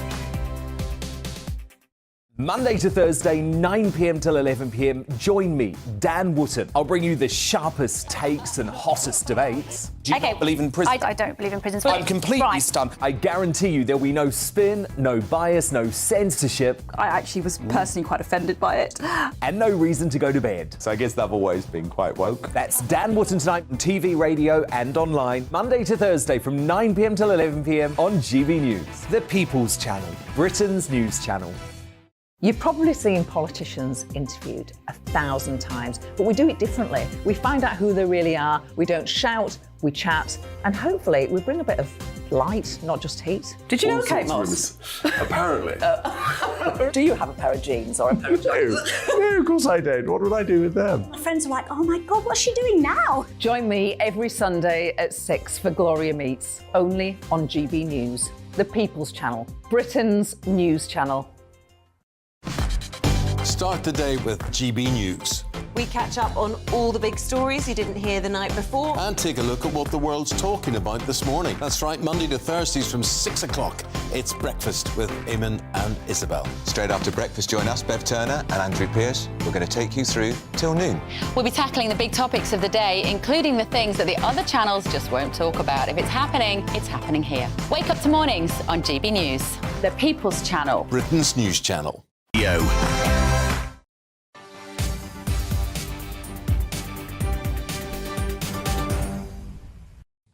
So, latest inflation figure out today. It's down, but of course we're still paying a lot more than we were last year. The Chancellor, Jeremy Hunt, saying the government's target of halving inflation by the end of the year still possible, but the figure still worryingly high. That was the phrase he used. When it comes, as the official figures revealed, it's fallen to 8.7%. Here to run us through the details of it, Business and Economics editor Liam Halligan with On the Money.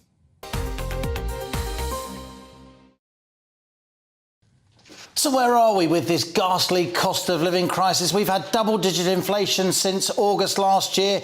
Is there an end in sight? Rishi Sunak and Chancellor Jeremy Hunt certainly hope so. Well, let's have a look at the scores on the doors, the numbers from the ONS, which came out this morning. There you have it. Consumer Price Index inflation in April 2023 was 8.7%. That means the average basket of goods and services last month was 8.7% more expensive than in April 2022. That's sharply down from March 2023, 10.1% inflation. So we do have single-digit inflation here in the UK for the first time in 8 months. But beyond that pretty rosy headline that the government's been citing, here is the kicker. Food price inflation last month was still 19.1%, absolutely eye-watering, and that's only slightly down from 19.2% last month. This very high food price inflation, despite the fact that wholesale food prices around the world have actually been falling, and yet we're still paying almost a fifth more for our food when we go to the supermarket and the corner shop and online than we were a year ago. So the UK now has the highest inflation in the G7, jointly with Italy, 8.7% there in April. Eurozone inflation, 7.0%. And in the US, inflation is below 5%, not least because they have much cheaper energy prices. Within the fine print of the numbers, there's a concept called core inflation. This is the second round effects, the impact of wage rises on inflation. This is inflation which strips out food prices, energy prices, and other things that are variable. In April, core inflation was 6.8%, higher than in March. And this is the part of these numbers that the government doesn't want you to see. This core inflation, underlying price pressures, still the highest since 1992. And of course, that will focus the mind of the Bank of England. When it comes to interest rate rises, look at the right-hand side of that graph. We've had 12 interest rate rises since December 2021 from 0.1% to 4.5% last month. It does now seem that when the Monetary Policy Committee meets on June the 22nd, we will see another interest rate rise to 4.75%. Good news if you've got a big stash of savings, not so good news if you have lots of debt, not least your mortgages. So what does all this mean for us at home trying to make ends meet, and indeed for Rishi Sunak and Jeremy Hunt? It means this cost of living crisis, this fight against inflation, it's a battle that's far from over. So, Liam, with the details there, but let's reflect the Chancellor saying this figure still worryingly high, food prices still increasing, olive oil, eggs, spices up the most. Well, our South West of England reporter Jeff Moody has been to North Devon to visit a sheep farmer there to find out what can be done to lower food supply costs. Record crowds came to Cleve Hill, Cheltenham for the opening of the Bath and West. The Farmers' Exhibition, 1947. Some say the story of modern farming begins here, with the introduction of the Agriculture Act. That was after the war, when food security was a really big issue, obviously, because we obviously at one stage it looked like we were going to be running out of food. So any government after the war, I think, would have been keen to try and get more from our own resources. And it was the Labour government in 1947, they brought in the Agriculture Act, and the idea was to subsidise food production. Bill Geen is a sheep farmer in North Devon. He was brought up in the aftermath of the Agriculture Act. Farmers were paid a certain amount per acre by the government to help with costs.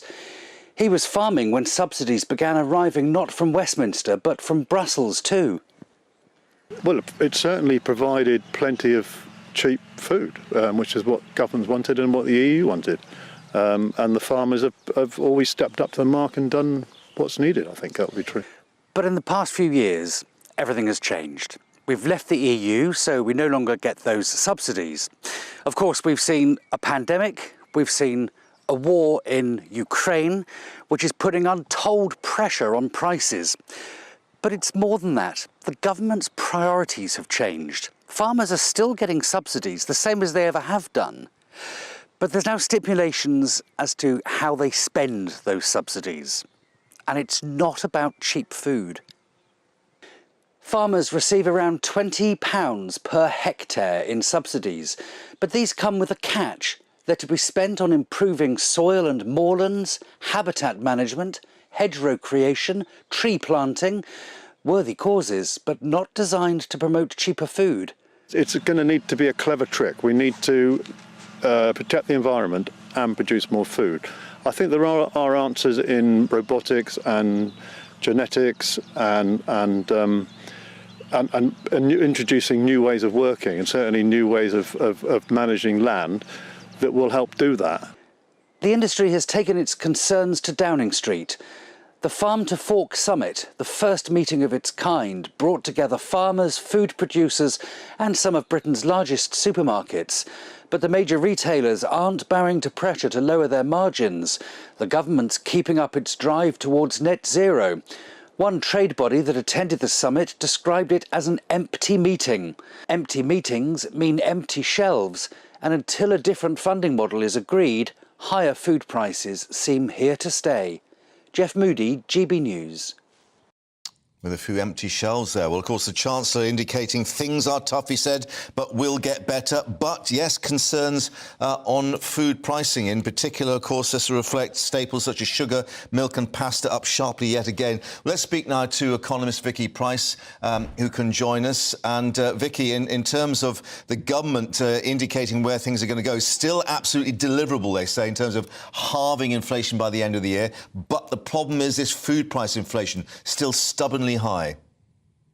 Well, absolutely. So it's food, but it's loads of other things as well. I know we've focused very much on food, but what has also happened is that quite a lot of the wider service economy has been putting prices up, thinking that the consumer will accept them, and also, of course, a change in what the consumer wants to do. So if you look at prices in restaurants, it's not just the case of food prices going up, but it's also the service costs that they have had before to deal with, their own energy costs, and of course a shortage of labour, chefs, etc.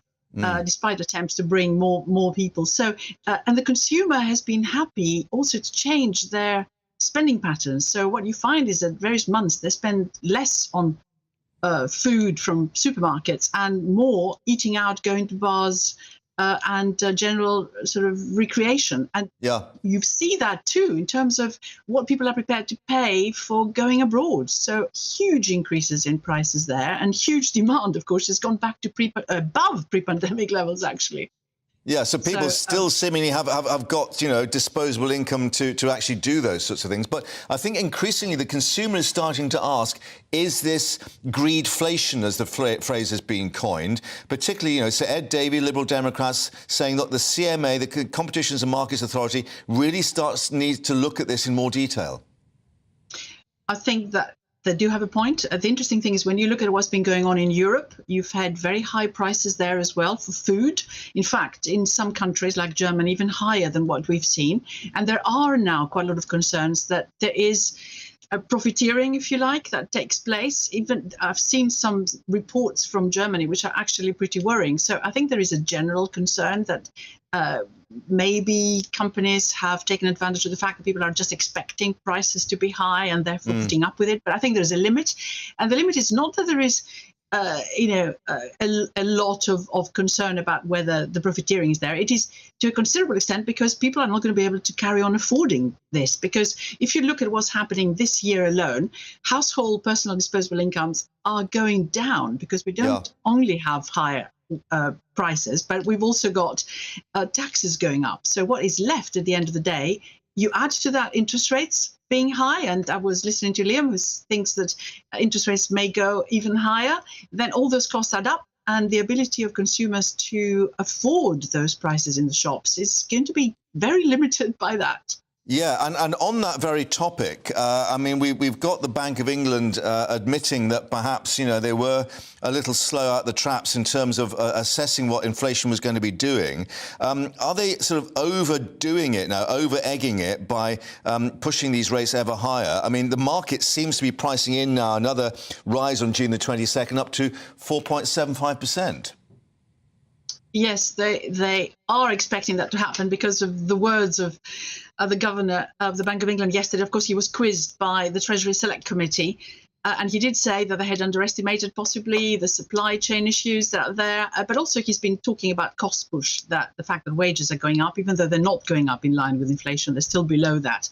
But on the other hand, you look at what's happened with interest rates, as Liam Halligan was saying, well, we had 12 increases, one after another, and inflation hasn't really gone down because of that at all. It has gone down because of energy prices coming down. And we have not been able to do anything at all on the food price front, which is quite right, even though international wholesale prices have come down. What I mean is quite right. What I mean is that Liam is quite right to point that out. So what a further increase in interest rates would do to the food price inflation is seriously questionable. So I don't really see any logic in that. All right. Well, obviously, the Prime Minister was using the IMF assessment of where we're heading as his get-out-of-jail card at PMQs.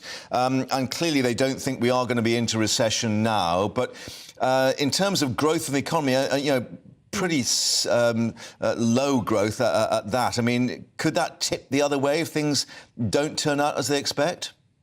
Oh, very easily. So we're talking about growth now 0.4% if we believe the latest IMF forecasts, which is good news because before they had a drop. It was only a month ago in April when they produced a forecast which showed a decline of 0.3%.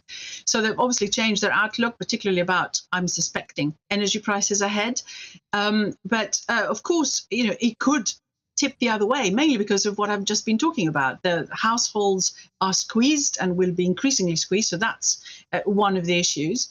And the second thing, of course, you just have no idea what's going to be happening in terms of energy prices in the future if there is an escalation of the war. But there is a contradiction in what's going on right now. So the governor of the Bank of England says we want to raise interest rates in order to make loans more. That's why we raise them, to make loans more expensive for businesses and the consumer, so they spend less.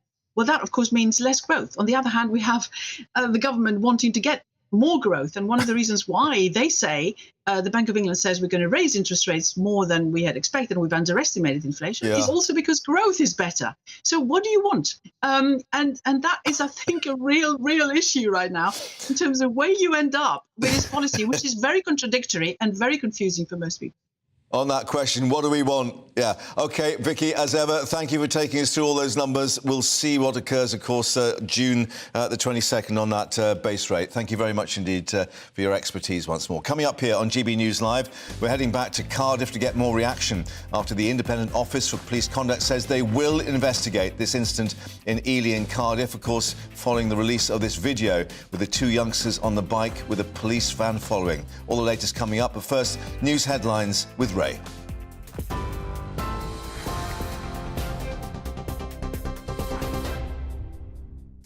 It's 1:33. Here's the latest from the GB Newsroom.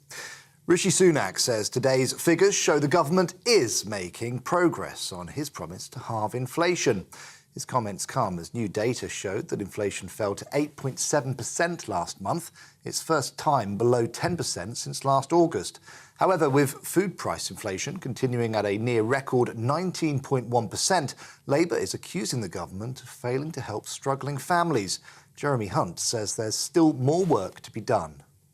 These numbers show there is absolutely no room for complacency in the battle against inflation. Food price inflation is still worryingly high. That's why we've had food producers in, farmers in, supermarkets in to talk about what we can do to reduce the pressure there. Well, the Prime Minister has confirmed that Suella Braverman will not face a formal investigation over claims that she requested civil servants to arrange a private speeding course. In a letter to the Home Secretary, Rishi Sunak said he'd been told by his independent ethics advisor that her actions do not amount to a breach of the ministerial code. The Home Secretary has apologised for the distraction it caused to the government. Well, the Cabinet Office has denied handing information that Boris Johnson may have broken new lockdown rules to the police, saying the decision was made by civil service officials.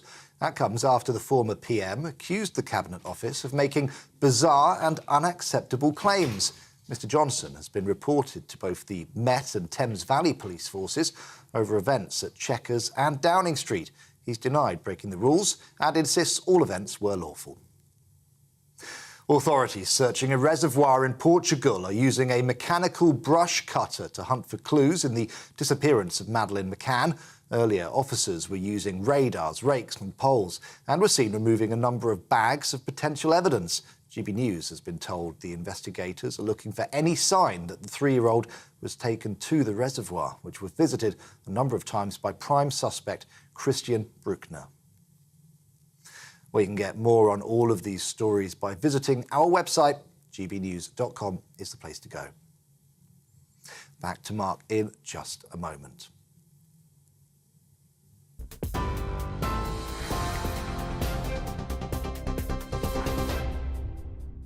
Direct Bullion sponsors the Finance Report on GB News for gold and silver investment.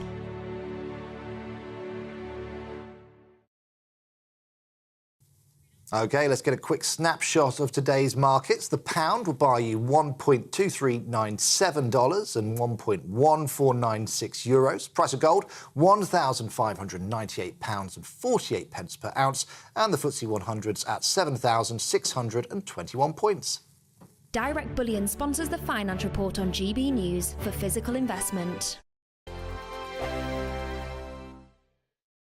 First and foremost, I am a GB News fan, and I was before I was working here. Just love the fact that we're asking the questions that a lot of establishment media won't ask. With a bit of a twist, we not only want to inform you, but we want to keep you entertained. It's worth the drive because you get in and the team's all ready and waiting, they're itching to go, and it's a proper little family. GB News is the People's Channel. It's the audience that makes the programme sing. We're giving our viewers and our listeners a voice. I see the thousands of your letters, tweets, emails, you name it, coming in. Britain is broken.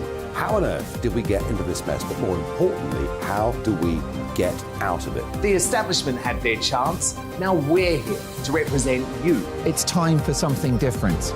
It's time for GB News. I'm very patriotic. I believe in Britain. Our best days lie ahead. Britain's watching. Britain's watching. Join us here on GB News. The People's Channel. Britain's news channel.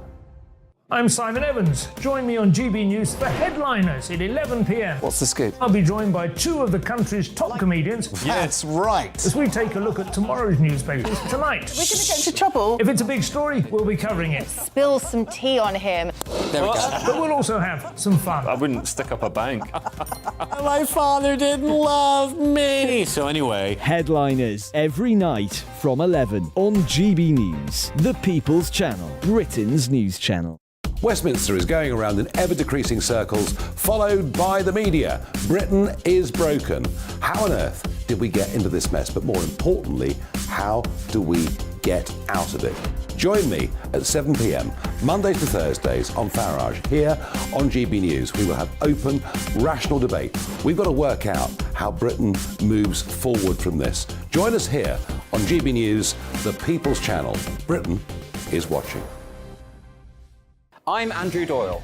Join me at 7 o'clock every Sunday night for Free Speech Nation, the show where I tackle the week's biggest stories in politics and current affairs with the help of my two comedian panellists and a variety of special guests. Free Speech Nation, Sunday nights from 7 on GB News, the People's Channel, Britain's news channel. Monday to Thursday nights on GB News. At 6, it's Dubes & Co. 7 o'clock, Farage. At 8, join Jacob Rees-Mogg. And at 9, Dan Wootton Tonight, followed by Headliners. On TV, radio and online. This is GB News. Every Sunday from 11, join Michael Portillo. There will be topical discussion, looking at the week before and the week to come. So kick back and relax at 11 a.m. on Sundays on GB News with me, Michael Portillo. GB News, the People's Channel, Britain's news channel.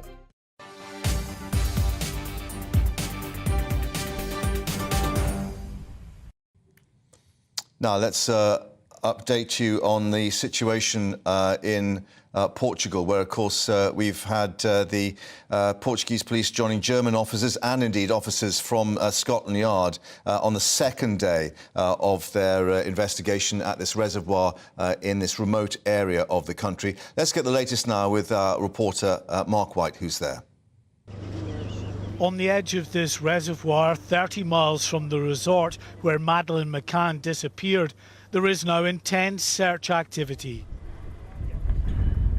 An operation acting on fresh intelligence, enough to convince investigators the area could hold the key to helping solve this 16-year-old mystery. Using ground-penetrating radar and specialist sniffer dogs, search teams concentrated on this relatively small and very isolated area. It's a spot where Christian Bruckner, the prime suspect in Madeleine's abduction, visited on a regular basis. He lived for a time in a commune just 7 miles from here. This search operation is being conducted by the Portuguese police, but at the instigation of the German authorities. Germany's chief prosecutor, who's investigating Christian Bruckner, says he has compelling evidence that he not only abducted but murdered Madeleine McCann. German authorities have never detailed that evidence, but almost a decade on from the last major search on the Algarve, it's taken them back here with a renewed determination. The German chief prosecutor confirming that a detailed tip-off had brought about this latest operation. Although Christian Bruckner's defence team have continually called into question the evidence against the convicted rapist, the lead prosecutor is a highly respected figure within German law enforcement. A small number of Scotland Yard detectives are here in Portugal monitoring the progress of these searches, relaying anything of note back to Madeleine McCann's family in the UK. Mark White, GB News at the Arad Dam on the Algarve. Well, let's get the very latest live now with Mark, who's at the scene for us still. And Mark, well into day two now. Are we getting any indication of what sort of area they're concentrating on, bearing in mind that, as you were saying, they took quite a few bags of things away yesterday? Yeah, it's still that same area on the small peninsula behind me. It's really quite a relatively small area in the scheme of things in this area, of course, which is in the middle of nowhere. So they have specific information, that tip-off that they are acting on to come to this particular spot to do what are very detailed searches. I think, Mark, if anything, the searches today are more active than they were yesterday in terms of the equipment they're using. In the last hour, we saw a mechanical bush strimmer vehicle that is used. Really, it's a heavy-duty plant on Caterpillar tracks that's used to go in there and just plough away that heavy undergrowth and branches and the like that could have grown over an area in the 16 years since Madeleine McCann disappeared. They've also been in the area with strimmers, rakes and everything else to kind of clear the undergrowth. It's by some wooded area there as well. And yes, you were alluding there, Mark, to some items that were recovered. That's true. A number of items that were bagged up and have been sent away for analysis probably in police labs. Not unusual, I have to caution though, because what often happens in any kind of search in open land, especially in an area like this, a local beauty spot, people frequented over the years and things get discarded. So they've got to determine whether actually what they've found is anything that is potentially linked to Madeleine McCann's disappearance or not, and it might require a more detailed forensic examination to be completely sure of that. And is that why we think this is being taken away there, that there will be somewhere now that in Portugal where that will be gone through in more detail in terms of forensic tests? Yeah, almost certainly the items that were bagged up are going for more detailed forensic examination. There'll be other items that they are able fairly quickly to rule out and determine that that is not potentially linked to the ongoing investigation. But these other items, the very fact that they've been bagged up, shows that there is the potential for them to be of interest. Let's put it no more strongly than that. But they will need to be properly examined in a laboratory setting to determine exactly what they are. And, they're not just, of course, looking for potentially for human remains, but the likes of fabrics, clothing and things that Madeleine might have been wearing at the time. We know that when she disappeared from the Ocean Club in May of 2007, she was wearing her pink pyjamas. That's one thing that they'll be looking for. Other potential fabrics, was she wrapped in a blanket? We don't know. So they're looking for anything that might be potentially linked to it, and it could be a number of different items that they're looking for. And obviously, this is a very big area they're having to cover, even though they've got a significant number. And I think they had to interrupt it yesterday because of thunderstorms in the region as well. Yeah, shall I just pop out of the way again? And I'm sure people are sick of looking at me all this time. We'll just give you a view down again towards the forensic tents. You can see that area. There is a thick sort of vegetation and woodland around the area where the forensic tents are smack bang in the middle of that on the peninsula. And yeah, that thunderstorm was intense. Some 2 hours it was lashing down here, and that actually resulted in a premature end to the first day of searching. Now, what we don't know is, will that have a knock-on effect? Will that mean actually that those searchers are going to have to be back here for a third day? There is a bit of uncertainty over the exact time frame for this search. It is a detailed search of a relatively small area acting on that key intelligence. So in that sense, they kind of know this spot they want to search, know roughly the kind of things they're looking for, and it might not be the kind of search that's going to take many weeks. However, clearly, if they do find anything of significance, it's going to be longer than just 2 or 3 days, Mark. But is kind of what we're told initially. 2 days, maybe 3. We'll know, I think, later on this afternoon how that's looking in terms of running into tomorrow. OK, and in terms of the reservoir itself, then, that search that we saw with the rigid inflatable and the divers, that seems to have been completed. Yeah, it has. You're just tempting me to give you even more shots of this beautiful reservoir, so I'll do that. It is a gorgeous spot. You know, you can see why this area is popular with people. We've seen, Mark, actually, that rigid inflatable was out again today. It's just further down the reservoir itself, round the corner from here. There's a kind of road down that the fire service rigid inflatable can get down to. As far as we know, the police dive teams have not gone into the water. The rigid inflatable was there to clearly ferry them and potentially assist them in that endeavour if they decided to do that.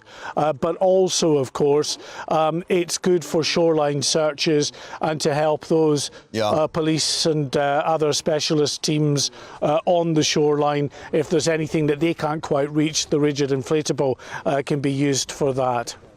OK, Mark, thank you very much indeed for that comprehensive roundup and update there. Back to you, of course, as we get more details in that inquiry.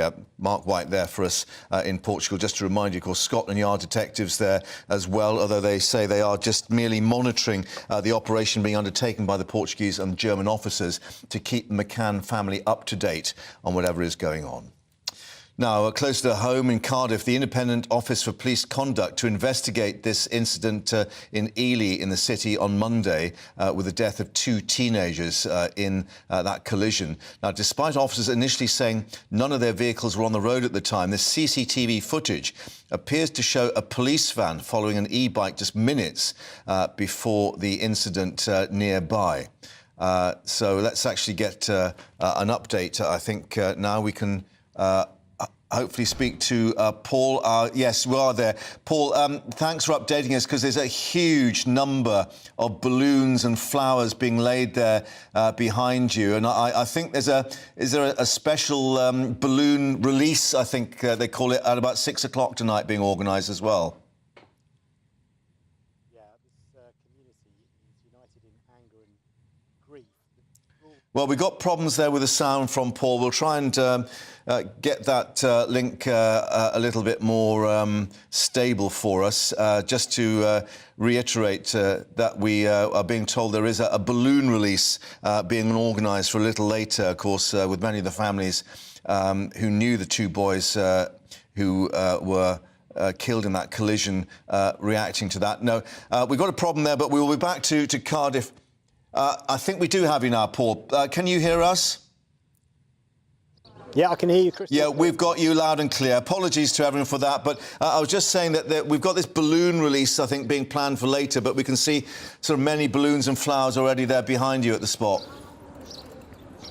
Yeah, so many. When we got here this morning, that was pretty packed, that gate behind me, only because the actual scene of the incident yesterday, a lamppost just behind our camera position, it's got floral tributes going all the way to the top of it, so people have started putting them on the gate behind us, and people continue to keep coming up the hill towards here to continue to lay floral tributes, lay pillows, read the messages that have been left, and remember 2 boys that everyone around here seems to know. We've seen a lot of teenagers coming here because the boys were 15 and 16 themselves, Kyrie Sullivan and Harvey Evans, teenage boys who've been in tears this morning, still trying to process what happened, and still incredibly angry about the way the police have not only handled what led up to the incident and the way they dealt with that, but also the response since, which, as you say, was first one of denial, then that CCTV emerged, and this lunchtime more CCTV from that road, from Frank Road, has been emerging as well, just giving slightly differing angles, but essentially the same shot, that shot of a police van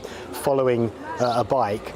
And that is continuing to be gathered. That will be looked through as well by the Independent Office for Police Conduct. They're essentially the police investigators who are looking into this now and trying to work out what mistakes the police may have made, if indeed there were any. Yeah, so we've got this official confirmation now that they're going to launch this investigation into what I think they've described as any interaction between South Wales Police and the two boys, Carrie Sullivan and Harvey Evans. But do we assume they're also going to be looking at the way that the police have handled the aftermath and what was said, for instance, by the Police and Crime Commissioner?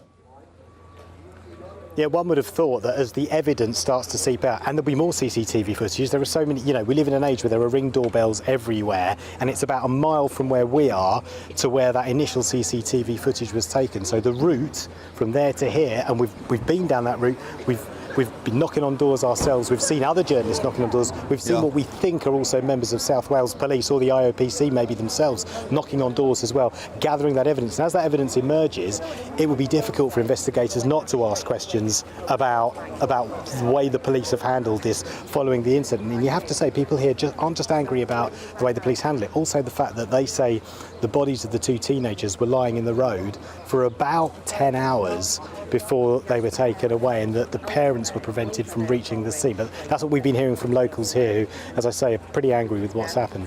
Yeah, and thankfully no trouble last night. I mean, what are you gauging in terms of the atmosphere there now at the moment?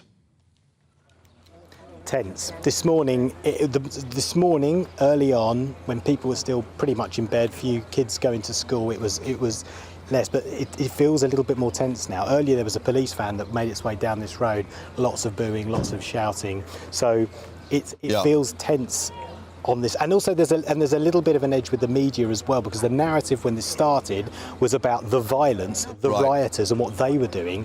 Once that CCTV emerged, the narrative changed, and that anger became certainly more understandable, and now the focus has shifted towards the police. Paul, thank you very much indeed for updating us there at the scene. Our apologies, of course, for the break-up in the sound. Back to Cardiff for the next hour, the latest, and also reflecting on PMQs. Does Labour now think it's in the driving seat over immigration? We'll be updating you at the top of the hour. Stay with us. Alex Deacon here with your latest weather from the Met Office for GB News. Another fine day out there for the vast majority. High pressure continues to dominate. Temperatures getting up into the high teens or low 20s. Here's the area of high pressure. Get used to it. It's going to control our weather for several days to come. But it's not completely in control. This weather front is just trickling southwards, introducing quite a bit of cloud across parts of southwest Scotland and Northern Ireland, where there is the likelihood of 1 or 2 showers. The cloud will increase too for North Wales, parts of northwest England. A cooler feel as a result. Bit of cloud elsewhere, but for most places, dry and fine with sunny spells. A brisk breeze bringing a cool feel to Shetland, but most other places in the mid to high teens, low 20s in the south, could get to 24 across parts of southeast Wales, down towards Bristol perhaps.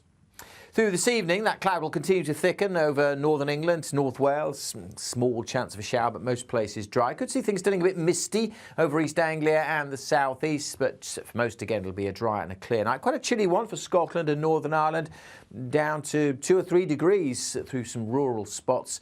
Staying a little bit milder where we've got this cloud continuing over parts of central and eastern England. So perhaps a bit of a grey start here on Thursday. Very small chance of seeing a shower or two over the hills of northern England, but most places, again, tomorrow we'll see fine and sunny weather. The breeze will make a difference, a slightly cooler feel, particularly if it's coming in from the sea. But again, of course, parts of the south, temperatures could get into the low 20s. Parts of Wales and the West Country favourite for the top temperatures. Still, the small chance for a shower or two over the hills of northern England, southern Scotland during the evening. But again, for most places, it's going to be a fine evening.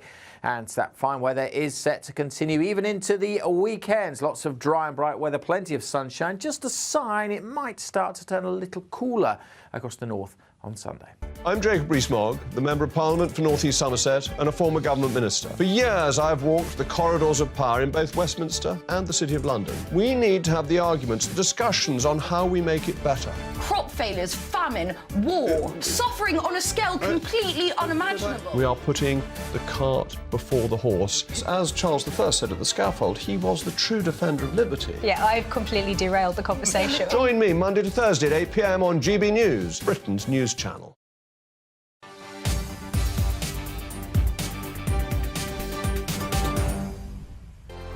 It's all about family, being in people's living rooms, all the interaction and getting to know who our viewers and listeners are. When I was young, my dad used to say, "Nah, stop arguing." I wanted an outlet that would enable me to give my opinion.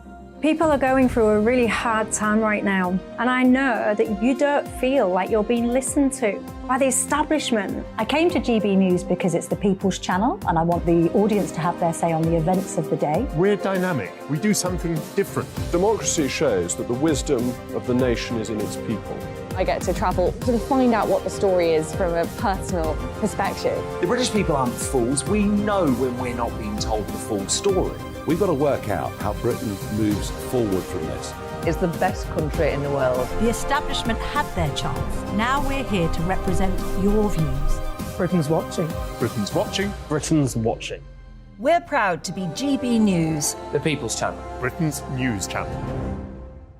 Join me, Patrick Christie's, Monday to Friday, 3 till 6. We tackle the day's news agenda like you've never seen before. It's high tempo, high octane, the most controversial topics, and the best guests. You will not be able to take your eyes and ears off it. I'm not afraid to ask the questions that you really want answered. 3 till 6 p.m, Monday to Friday on GB News, the People's Channel, Britain's news channel. Join us every night on GB News at 11 p.m. for Headliners, which is 3 top comedians going through the next day's news stories, which is exactly what you need, because when the establishment has gone crazy, you need some craziness to make sense of it. So join us 11 p.m. every night on GB News, the People's Channel, Britain's news channel. Join me, Camilla Tominey, on Sunday mornings from 9:30, taking the politicians to task and breaking out of SW1 to see how their decisions are affecting you across the UK. Bursting the Westminster bubble every Sunday morning, only on GB News, the People's Channel. Britain's watching. I'm Jacob Rees-Mogg, the Member of Parliament for North East Somerset and a former government minister. For years, I've walked the corridors of power in both Westminster and the City of London. We need to have the arguments, the discussions on how we make it better. Crop failures, famine, war, suffering on a scale completely unimaginable. We are putting the cart before the horse. As Charles I said at the scaffold, he was the true defender of liberty. Yeah, I've completely derailed the conversation. Join me Monday to Thursday at 8 p.m. on GB News, Britain's news channel. So Jubes and Co, we tackle the issues of the day with real robust debate, both sides of the fence, battling it out with me in the middle with my forthright opinions and views, and often really interesting things happen because you start with a position and then by the end of the debate you find actually, well, I might not have thought about that one. What we need in this country is 2 new political parties. You should maybe think about doing a 2024 calendar. I'm Michelle Dewberry and I'm keeping you company right through until 7 o'clock this evening. GB News, the People's Channel, Britain's watching.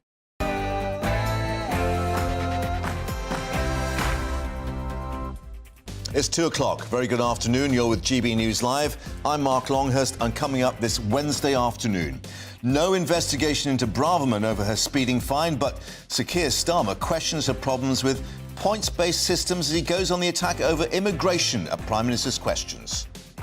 The police watchdog will now investigate the collision in Cardiff, which killed 2 teenagers and sparked a night of rioting. CCTV footage appearing to contradict initial claims that the police were not pursuing them shortly before that collision. More mechanical equipment arrives at the scene of the search in Portugal into the disappearance of Madeleine McCann. We'll have the latest live at the isolated reservoir with our correspondent, Mark White.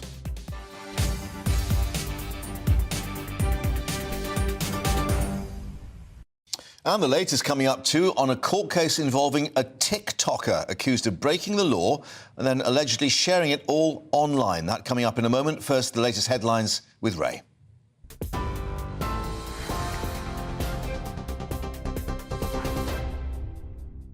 Thanks, Mark. 1 minute past 2, here's the latest. Our top story this afternoon. Sir Keir Starmer has criticised the Prime Minister for failing to reduce immigration.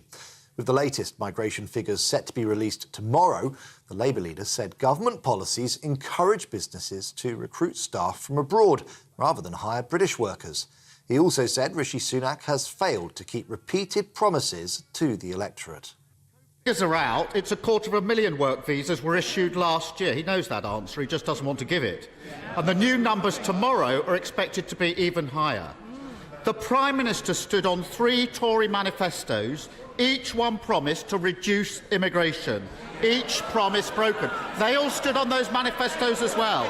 So why does he think his Home Secretary seems to have such a problem coping with points-based systems? We announced the biggest ever single measure to tackle legal migration, removing the right for international students to bring dependents, toughening the rules on post-study work and reviewing maintenance requirements. But what is the Honourable Gentleman's contribution? There are absolutely no ideas. Rishi Sunak says today's figures show the government is making progress on his promise to halve inflation. His comments come as new data showed that inflation fell to 8.7% last month. It's the first time below 10% since last August. However, with food price inflation continuing at a near record 19.1%, Labour is accusing the government of failing to help struggling families. Jeremy Hunt says there's still more work to be done. These numbers show there is absolutely no room for complacency in the battle against inflation. Food price inflation is still worryingly high. That's why we've had food producers in, farmers in, supermarkets in to talk about what we can do to reduce the pressure there. Well, the Prime Minister has confirmed that Suella Braverman will not face a formal investigation over claims that she requested civil servants to arrange a private speeding course for her.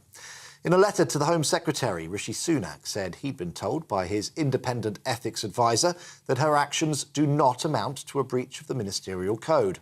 The Home Secretary has apologised for the distraction it caused to the government. The Cabinet Office has denied handing information that Boris Johnson may have broken new lockdown rules to the police, saying the decision was made by civil service officials. It comes after the former Prime Minister accused the Cabinet Office of making bizarre and unacceptable claims. Mr Johnson has been reported to both the Met and Thames Valley police forces over events at Chequers and Downing Street. He's denied breaking the rules and insists all of those events were lawful. Authorities searching a reservoir in Portugal are using a mechanical brush cutter to hunt for clues in the disappearance of Madeleine McCann. Earlier, officers were using radars, rakes and poles and were seen removing a number of bags of potential evidence. GB News has been told the investigators are looking for any sign that the 3-year-old was taken to the reservoir, which was visited a number of times by prime suspect Christian Bruckner. Deliveroo riders have been protesting against pay and working conditions in London. Shame on shoe! Shame on shoe! Shame on shoe! Shame on shoe! Demonstrators were seen holding banners and chanting outside the building where the delivery giant had its annual general meeting. One of the protesters said he'd worked 50-hour weeks and received as little as £3 for each delivery. But the company says it offers flexible work and attractive earning opportunities. A 95-year-old grandmother has died after being tasered by police in Australia. Now, last week, Claire Noland was discovered outside her room in a retirement home in New South Wales holding a steak knife. Staff called police, who spoke with her for several minutes. Officers say they reacted after Miss Noland refused to drop the blade. Buckingham Palace says the Duchess of Edinburgh is deeply saddened over the death of a woman who was hit by a motorcycle in her police escort. 81-year-old Helen Holland was struck in London on the 10th of May as she reportedly used a pedestrian crossing. She died after sustaining irreversible damage to her brain. The Independent Office for Police Conduct has appealed for witnesses. GB News understands the Duchess will be reaching out privately with Mrs Holland's family. And the King and Queen have begun a 2-day visit to Northern Ireland, their first since the coronation. Arriving in Belfast this afternoon, Their Majesties begin a series of engagements by opening a new Coronation Garden in Newton Abbey. The garden's design is inspired by the same sustainable gardening principles used by the King and Queen. King Charles and Queen Camilla have also met school children taking part in coronation projects and community members who volunteered for the King's Big Help Out initiative. This is GB News. We'll bring you more as it happens. Now let's get straight back to Mark.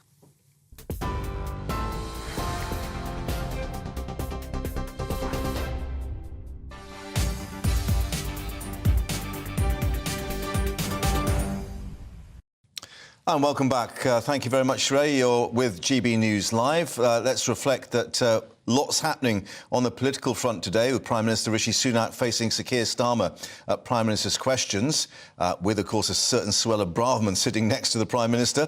Well, the Labour leader indeed attacked the Prime Minister for failing to live up to his promise on reducing immigration and asking why the Home Secretary had such a problem with points-based systems. Ho ho. Well, the weekly clash following the news that the Home Secretary, of course, will not be facing an investigation over her speeding fine. These were the exchanges earlier.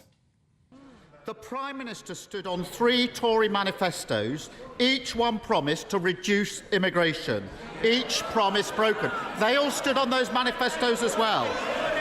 Why does he think his home... They all stood on those manifestos, so why does he think his Home Secretary seems to have such a problem coping with points-based systems? Mr. Speaker, just this week we announced the biggest ever single measure to tackle legal migration, removing the right for international students to bring dependents, toughening the rules on post-study work and reviewing maintenance requirements.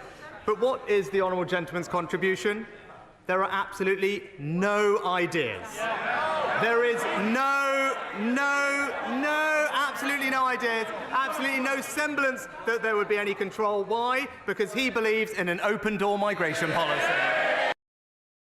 So, as a result of this, does Sir Keir and Labour believe they're back in the driving seat? Let's get more with our Deputy Political Editor, Tom Harwood. And, Tom, clearly we were just wondering which line of attack Sir Keir Starmer would take. He didn't directly go on the Braverman speeding issue. She was obviously sitting there next to the Prime Minister, but obliquely turning it, of course, on a handbrake turn into the whole issue of migration figures. Indeed, with many driving metaphors. Yeah, along the way. Sort of along the way, but on the route. On the road, perhaps. All right, OK, at the end of the road, yeah.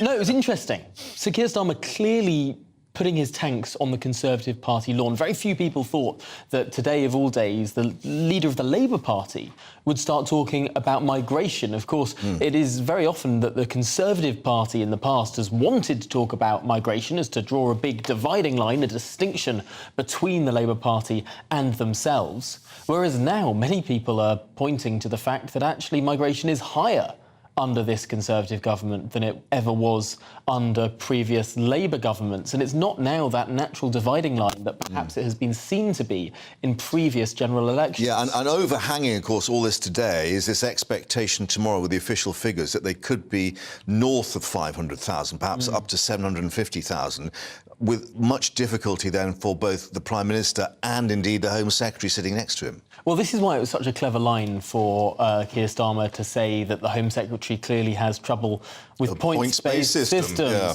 Not just referring to driving, of course, but also to the fact that the United Kingdom now has an Australian-style points-based immigration system. The government has complete and total control over the number of visas it chooses to issue. And to that end, people might be raising an eyebrow and thinking, well, why on earth is the government complaining about the numbers if these are the numbers that they have expressly allowed? And the answer there is that it's a lot harder to bring down migration, assuming you don't want a big economic rupture to take place. The government could very easily stop issuing so many visas tomorrow. It could say no more people coming into the country. But then we would have a problem within the NHS. We'd have a problem within the agricultural sector. Yeah. We'd have a problem in certain areas where we don't have people homegrown yet to fill those spaces. Other people might say, well, look at the number of unemployed people, and that's true. Yeah. But it does take time to shift people from one state to another. And so the government appears here to be wanting some sort of glide path of getting these numbers down without a sudden jolt. And yet that seems to be harder in practice than in theory. Yeah, and of course, Sir Keir going straight in on how many work visas were handed out to foreign nationals last year, 250,000, the answering his own question. But and clearly, they're wanting to make the most of the unease on the Tory backbenches. That's a smart line, because 200,000 work visas, sure, it's a lot, but the total number was, for migration, around 500,000. Now, that included over 100,000 Ukrainians, over 100,000 Hong Kongers, and this would be traditionally what the Prime Minister would answer Keir Starmer, saying, yes, we had aberrationally high migration, but that's because we did these schemes that everyone seems to support for British nationals who lived in Hong Kong, who we wanted to free from the communists and all the rest of it. He couldn't respond with that because Starmer went specifically on work visas. Now, bubbling up behind the scenes, Boris Johnson and this suggestion that I think it's both Essex Police, is it, and the Met looking into this whole aspect of another alleged COVID breach. We're being told now that he's going to ditch the government-appointed lawyers over this and actually fund his own defence, effectively. Well, he's in the process of switching lawyers. There's a bit of ambiguity as to whether or not so that the will taxpayer may still pay for it then? Indeed, indeed. Right, okay. So it seems to be that it is actually under the auspices of the Cabinet Office that this will still go on, because these are lawyers. There's two different things going on here. Number one, there's the wider COVID inquiry, which the leaks seem to have emanated from. Now, this is the broad-stretching inquiry, lessons learned inquiry, in effect, to the handling of the whole pandemic. And then there's the other very newsworthy, but perhaps less consequential inquiry into whether or not Boris Johnson misled the House over alleged lockdown. Which could lead to him losing his seat, of course. Which could lead, if he gets a suspension of more than 10 days from the House as a consequence of that, that could lead to then the right of a recall petition to be put in Uxbridge and South Ruislip, and if that petition were to get over a certain percentage, then a by-election, and then he could lose his seat. So there is a long-stage process that would follow from a 10-day suspension were that to happen, although there are many people who think that it's unlikely that even if this parliamentary inquiry were to find against him, it would be a big step for them to submit a 10-day suspension. It could be a shorter one and therefore no parliamentary by-election. Tom, thank you very much for taking us through all that, but let's now get the views of Jacob Reynolds, Partnerships Manager at the Academy of Ideas, who can join us. And, well, I hope he's there somewhere. Let's try that again. Is Jacob there? Come in, Jacob.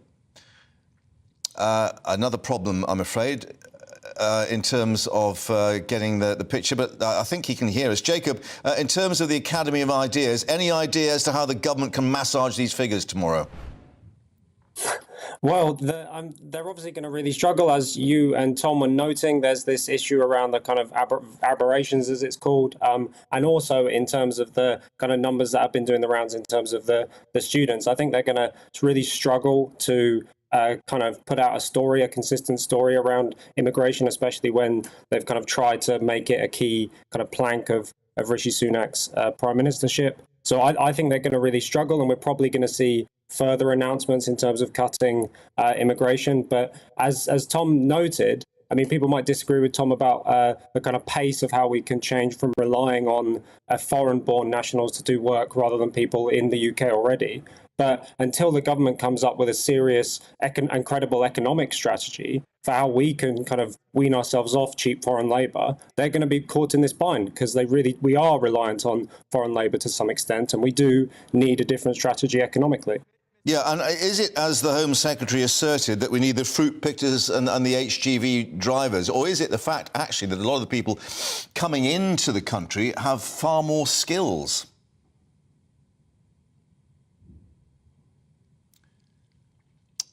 I think we've lost the signal again with Jacob. Jacob, I'm apologising for all our technical glitches today.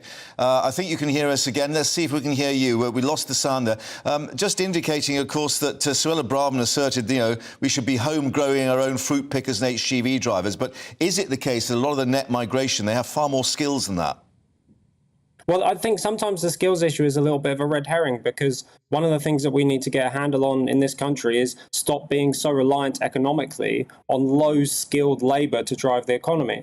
So we need to kind of think about what investments need to be made right across the economy so that we're not reliant on people who just literally are a kind of a pair of hands, whether that's in a field or in a coffee shop or whatever, and trying to think about how we can boost productivity by kind of creating better, more interesting, higher paying and higher productivity jobs. And sadly, the economy is reliant on lots of unproductive labour at the moment. Yes, service industries as such. But Jacob, thank you for that. Apologies for yet again our problems with the sound, but we got to hear you in the end. Thank you very much indeed. So Rishi Sunak, as we've just been discussing, warning that uncontrollable migration does risk pushing public services to the brink after the government has announced all foreign students to be barred from bringing their family members to the UK from January, that visa scheme being dropped. Well, our political reporter Olivia Utley has been speaking to some of the architects of British immigration policy and law. Today we are introducing new legislation to keep my promise to you. To stop the boats. Let's stop the boats. Stop the boats. It is no exaggeration to say that Rishi Sunak has staked his reputation on stopping migrants who cross the Channel illegally in small boats. But has he painted himself into a corner? Bringing down illegal migration numbers against a backdrop of intense global instability was always going to be tough. And whichever way the PM has turned over the last 6 months, he has encountered roadblocks, from rigid international human rights laws to indignant archbishops. To find out more about the scale of the challenge he faces, I spoke to some of the architects of British immigration policy over the last decade, including Theresa May's Chief of Staff, Nick Timothy. I think what everyone's realised over the last few years is with the land border, you can simply put up a wall and keep people on the other side. With the sea border, once people are crossing and they land, there's very little you can do about it. And the problem is when people do reach the country, once they actually step foot on British soil, it's then very difficult to remove them, even if they are found not to have a legitimate asylum claim. The Prime Minister and Home Secretary hope that their illegal migration bill, which faces its third reading in the House of Lords this week, will crack the problem once and for all. This bill enables detention of illegal arrivals without bail or judicial review within the first 28 days of detention until they can be removed. And that is precisely what this bill will do. That is how we will stop the boats. But if these assurances sound familiar, it's because they are. This government is unapologetic in the way in which we now have the Nationalising Borders Bill, the new plan for immigration. Is this immigration bill any different from anything that we've seen before? It is different. I think the reason that we haven't seen the removals to Rwanda yet are because of these challenges based on human rights laws. Lord Frost, former Brexit Secretary and close confidant of Boris Johnson, sounds optimistic too. This bigger, much more comprehensive approach, the Rwanda approach that means people don't get to stay in the country, that really ought to make more difference. But let's see. But there is a serious question mark over the practicality of the plan. Last year, the policy faced a bitter blow after the first planned flight was grounded on the runway following a late intervention by European judges. There are concerns too over the morality of the plan. It is isolationist. It is morally unacceptable and politically impractical. It is universally acknowledged in Westminster that the path to a Conservative victory in the next election is very narrow indeed. If Rishi Sunak fails to deliver his promise of stopping the small boats, it will disappear altogether. The pressure is on. Olivia Utley, GB News. Well, just one of the difficulties facing the government, as is inflation. Inflation down, of course, today, but the Chancellor reflecting it's still a huge problem. Exactly where the problems, we'll be identifying that with Liam in a moment. Stay with us. First and foremost, I'm a GB News fan, and I was before I was working here. Just love the fact that we're asking the questions that a lot of establishment media won't ask. With a bit of a twist, we not only want to inform you, but we want to keep you entertained. It's worth the drive because you get in and the team's all ready and waiting, they're itching to go, and it's a proper little family. GB News is the People's Channel. It's the audience that makes the programme sing. We're giving our viewers and our listeners a voice. I see the thousands of your letters, tweets, emails, you name it, coming in. Britain is broken. How on earth did we get into this mess? But more importantly, how do we get out of it? The establishment had their chance. Now we're here to represent you. It's time for something different. It's time for GB News. I'm very patriotic. I believe in Britain. Our best days lie ahead. Britain's watching. Britain's watching. Join us here on GB News. The People's Channel. Britain's news channel. I'm Simon Evans. Join me on GB News for Headliners at 11 p.m. What's the scoop? I'll be joined by two of the country's top comedians. That's right. As we take a look at tomorrow's newspapers tonight. We're going to get into trouble. If it's a big story, we'll be covering it. Spill some tea on him. There we go. But we'll also have some fun. I wouldn't stick up a bank. My father didn't love me. So anyway, Headliners every night from 11 on GB News, the People's Channel, Britain's news channel. Westminster is going around in ever-decreasing circles, followed by the media. Britain is broken. How on earth did we get into this mess? But more importantly, how do we get out of it? Join me at 7 p.m, Mondays to Thursdays on Farage, here on GB News. We will have open, rational debate. We've got to work out how Britain moves forward from this. Join us here on GB News, the People's Channel. Britain is watching. I'm Andrew Doyle. Join me at 7 o'clock every Sunday night for Free Speech Nation, the show where I tackle the week's biggest stories in politics and current affairs with the help of my two comedian panellists and a variety of special guests. Free Speech Nation, Sunday nights from 7 on GB News, the People's Channel, Britain's news channel. Monday to Thursday nights on GB News. At 6, it's Dubes & Co. 7 o'clock, Farage. At 8, join Jacob Rees-Mogg. And at 9, Dan Wootton Tonight, followed by Headliners. On TV, radio and online. This is GB News. Every Sunday from 11, join Michael Portillo. There'll be topical discussion, looking at the week before and the week to come. So kick back and relax at 11 a.m. on Sundays on GB News with me, Michael Portillo. GB News, the People's Channel, Britain's news channel.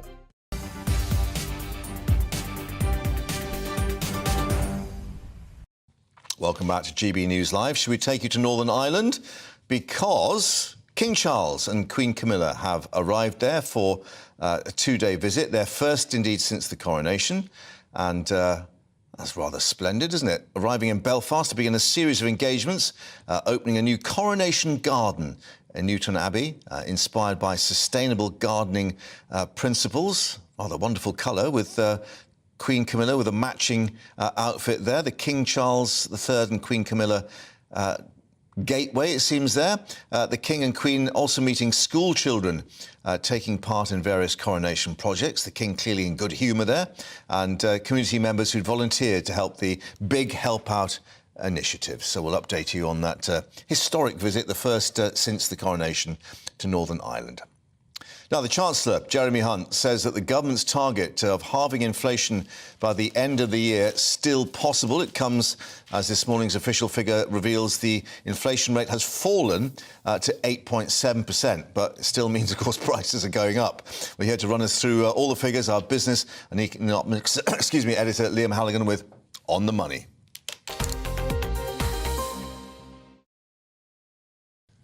So where are we with this ghastly cost of living crisis? We've had double-digit inflation since August last year. Is there an end in sight? Rishi Sunak and Chancellor Jeremy Hunt certainly hope so. Well, let's have a look at the scores on the doors, the numbers from the ONS, which came out this morning. There you have it. Consumer Price Index inflation in April 2023 was 8.7%. That means the average basket of goods and services last month was 8.7% more expensive than in April 2022. That's sharply down from March 2023, 10.1% inflation. So we do have single-digit inflation here in the UK for the first time in 8 months. But beyond that pretty rosy headline that the government's been citing, here is the kicker. Food price inflation last month was still 19.1%, absolutely eye-watering, and that's only slightly down from 19.2% last month. This very high food price inflation, despite the fact that wholesale food prices around the world have actually been falling, and yet we're still paying almost a fifth more for our food when we go to the supermarket and the corner shop and online than we were a year ago. So the UK now has the highest inflation in the G7, jointly with Italy, 8.7% there in April. Eurozone inflation, 7.0%. And in the US, inflation is below 5%, not least because they have much cheaper energy prices.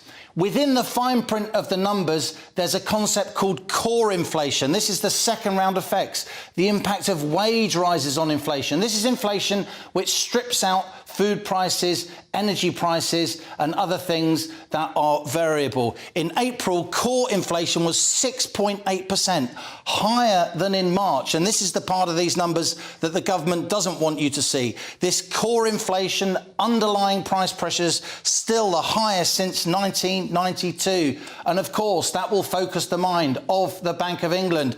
When it comes to interest rate rises, look at the right-hand side of that graph. We've had 12 interest rate rises since December 2021, from 0.1% to 4.5% last month. It does now seem that when the Monetary Policy Committee meets on June the 22nd, we will see another interest rate rise to 4.75%.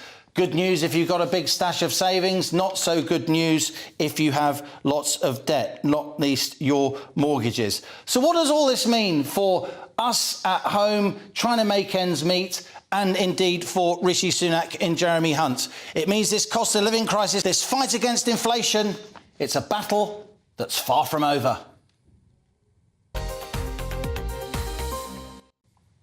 And Liam is a very fast runner, so he's made it back from the video wall to join us here at the desk to... yeah, thank you very much for the reaction to all those numbers, because interesting at PMQs, obviously Rishi Sunak making much of what the IMF had said about the economy, that, you know, no recession, there will be growth, but not quite so rosy, according to Jeremy Hunt. By the magic of television, Mark, I recorded that quite soon after 7 a.m. when the ONS brought out those numbers, and since then we've had PMQs. We've also had an awful lot of reaction on financial markets to these higher than expected inflation numbers, particularly higher core inflation. Yeah, I thought it was going to be near about 8%. We thought it would be nearer 8%, but that core inflation number, the underlying inflation number. But I'll come to that. Let's just deal with the politics. Of course, immigration dominated PMQs, but there was talk about inflation as well, as you'd expect. And look, food price inflation is now centre stage. Labour know full well that poorer households, they disproportionately spend more of their money on food. This food price inflation hits them harder. Yesterday, in a kind of preemptive move, Jeremy Hunt invited the big food retailers from the big supermarkets to the Treasury to have a chat with them, to raise an eyebrow in their direction. It seemed to me, the communique the Treasury released after the meeting, it sounded more like a group hug than a kind of dressing down. But today, Jeremy Hunt did say something that was slightly stronger in terms of his rhetoric in response to this still extremely high food price inflation. Here he is. We are looking at why food prices are just as high as they are and why inflation remains high, because that's such an acute source of pressure on family finances. We want to talk collaboratively with the industry to find out what is happening. Of course, if there is any wrong behaviour going on, we have an independent regulator that is looking at those issues. And of course, the key to this is that we've got this government promise of halving inflation by the end of the year, with Jeremy Hunt saying that's still absolutely deliverable, but I guess only if they can get this food price inflation under control. That's right. And there was a real ratcheting up of the rhetoric there. If there is wrongdoing, Jeremy Hunt just said on camera. That is new. We haven't had that before. We know the Competition and Markets Authority was involved in this meeting yesterday. They're the kind of regulator that wants to make sure there isn't any price hiking, any opportunistic price rises, even any, restrictive practices, which of course would be illegal when it comes to supermarket pricing. So that was interesting for me, Mark, and I think we're going to hear a lot more about that over the weeks to come, and it is an issue that you and I in particular have highlighted. But what's also interesting, so earlier this morning I said on that graph, it looks as if interest rates may now go up to 4.75% from 4.5% where they are now. Until quite recently, the market thought 4.5% might be a peak, and many of us remortgaging want to know where that peak is. Since these inflation numbers this morning, Mark, particularly with that core inflation number going up from 6.2 to 6.8%, still a 31-year high, interest rates on financial markets, they're now suggesting that interest rates could go all the way up, not to just to 5%, but to 5.5%. Really? Even higher than the 5%? Even higher. And here is a really interesting, if I may say so, political observation. Rates on money markets, financial market future interest rates, are now roughly approaching where they were during that Liz Truss, Kwasi Kwarteng on the mini budget. So the market didn't like Trussonomics, but it doesn't like this big spending either. Yeah. And we've got the bank next MPC, the Money Policy Committee, June 22nd. Yeah. I mean, the other reflection on this, as these rates go higher, so does the cost of the government debt, which we talked about the other day, and the amount we're paying in interest on that debt. Sometimes the interest rate rises, they're meant to bear down on inflation, but they become almost self-reinforcing because with the interest rate rises, the government's monthly debt bill increases. The debt bill in April on government spending, the interest bill on that debt was £9.8 billion. Absolutely huge. 26.5 billion in total. That's right, but £9.8 billion on debt interest in a single month. That's 20 hospitals. Yeah. Now, the government doesn't have to pay it all at once, but it still adds to the total. And as interest rates go up, the increase in the debt bill, both for households and the government, actually adds to inflation, even though the interest rate rise is meant to tackle inflation. We are now in a world, Mark, where increasingly mainstream economists will say to the Bank of England, you've raised interest rates 12 times in a row. Just stop. Just wait for it to take effect. Just wait for it to take effect. Wait for it to feed through. These things take time. There's going to be a really hectic debate on this between now and the 22nd of June, and the country will be watching, particularly those, as I said, who are trying to remortgage their home loans. Yeah. Liam, as ever, thanks for taking us through that. More reaction, of course, as we get it, and, of course, the very latest on June the 22nd when the bank meets next. Coming up, more from Northern Ireland, where the King and Queen have been visiting, of course, but first, an update on the news headlines. Ray's waiting for us.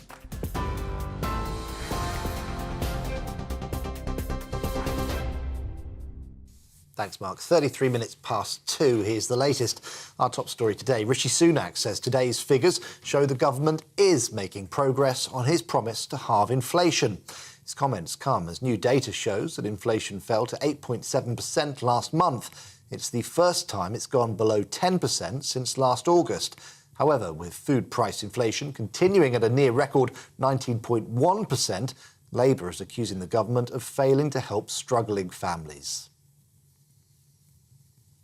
Well, the Prime Minister has confirmed that Suella Braverman will not face a formal investigation over claims that she requested civil servants to arrange a private speeding course. In a letter to the Home Secretary, Rishi Sunak said he'd been told by his independent ethics advisor that her actions do not amount to a breach of the ministerial code.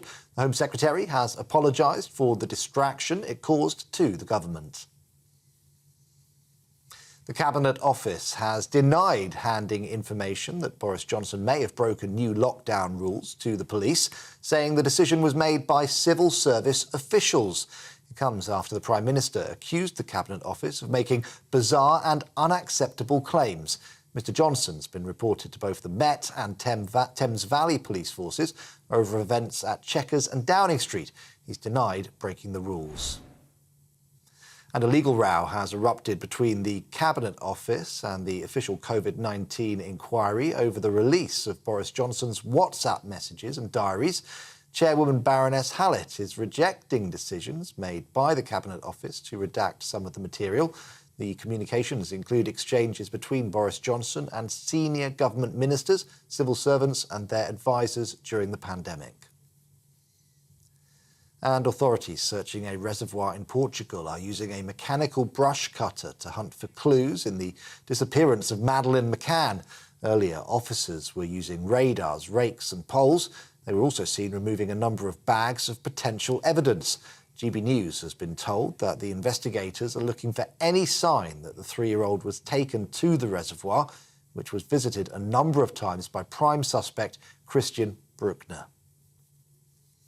We can get more on all of these stories by visiting our website, gbnews.com. Back to Mark.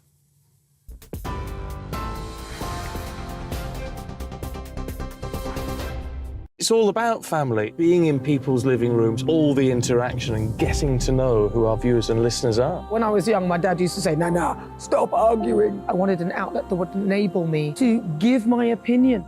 People are going through a really hard time right now, and I know that you don't feel like you're being listened to by the establishment. I came to GB News because it's the People's Channel, and I want the audience to have their say on the events of the day. We're dynamic. We do something different. Democracy shows that the wisdom of the nation is in its people.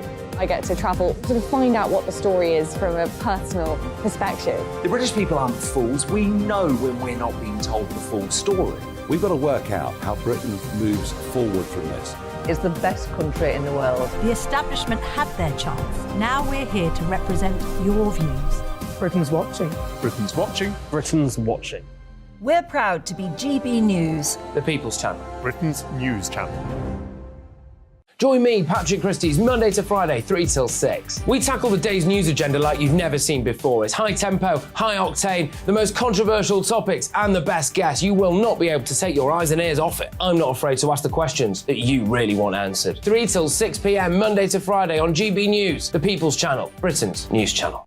Join us every night on GB News at 11 p.m. for Headliners, which is 3 top comedians going through the next day's news stories, which is exactly what you need, because when the establishment has gone crazy, you need some craziness to make sense of it. So join us 11 p.m. every night on GB News, The People's Channel, Britain's news channel.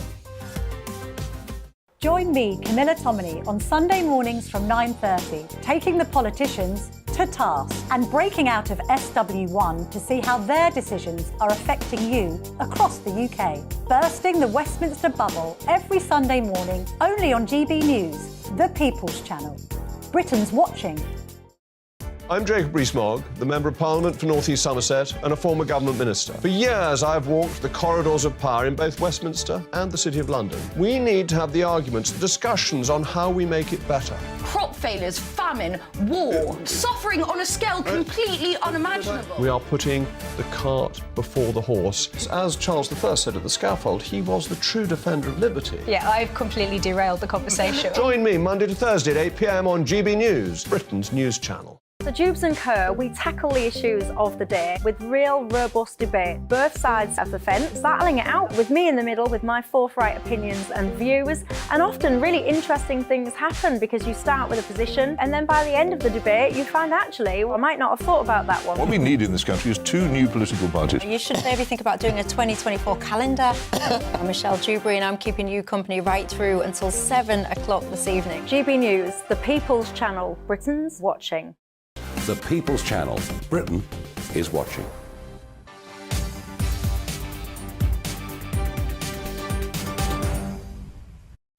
Welcome back to GB News Live. Now, a mechanical excavator has arrived in Portugal at the scene of the search for Madeleine McCann. It follows dozens of Portuguese police and specialist teams preparing on the second full day of the activity in the hunt for any clues surrounding her disappearance 16 years ago. And it comes as Germany's chief prosecutor investigating the prime suspect, believed to have abducted and murdered her, has confirmed that a key tip-off behind the major search operation.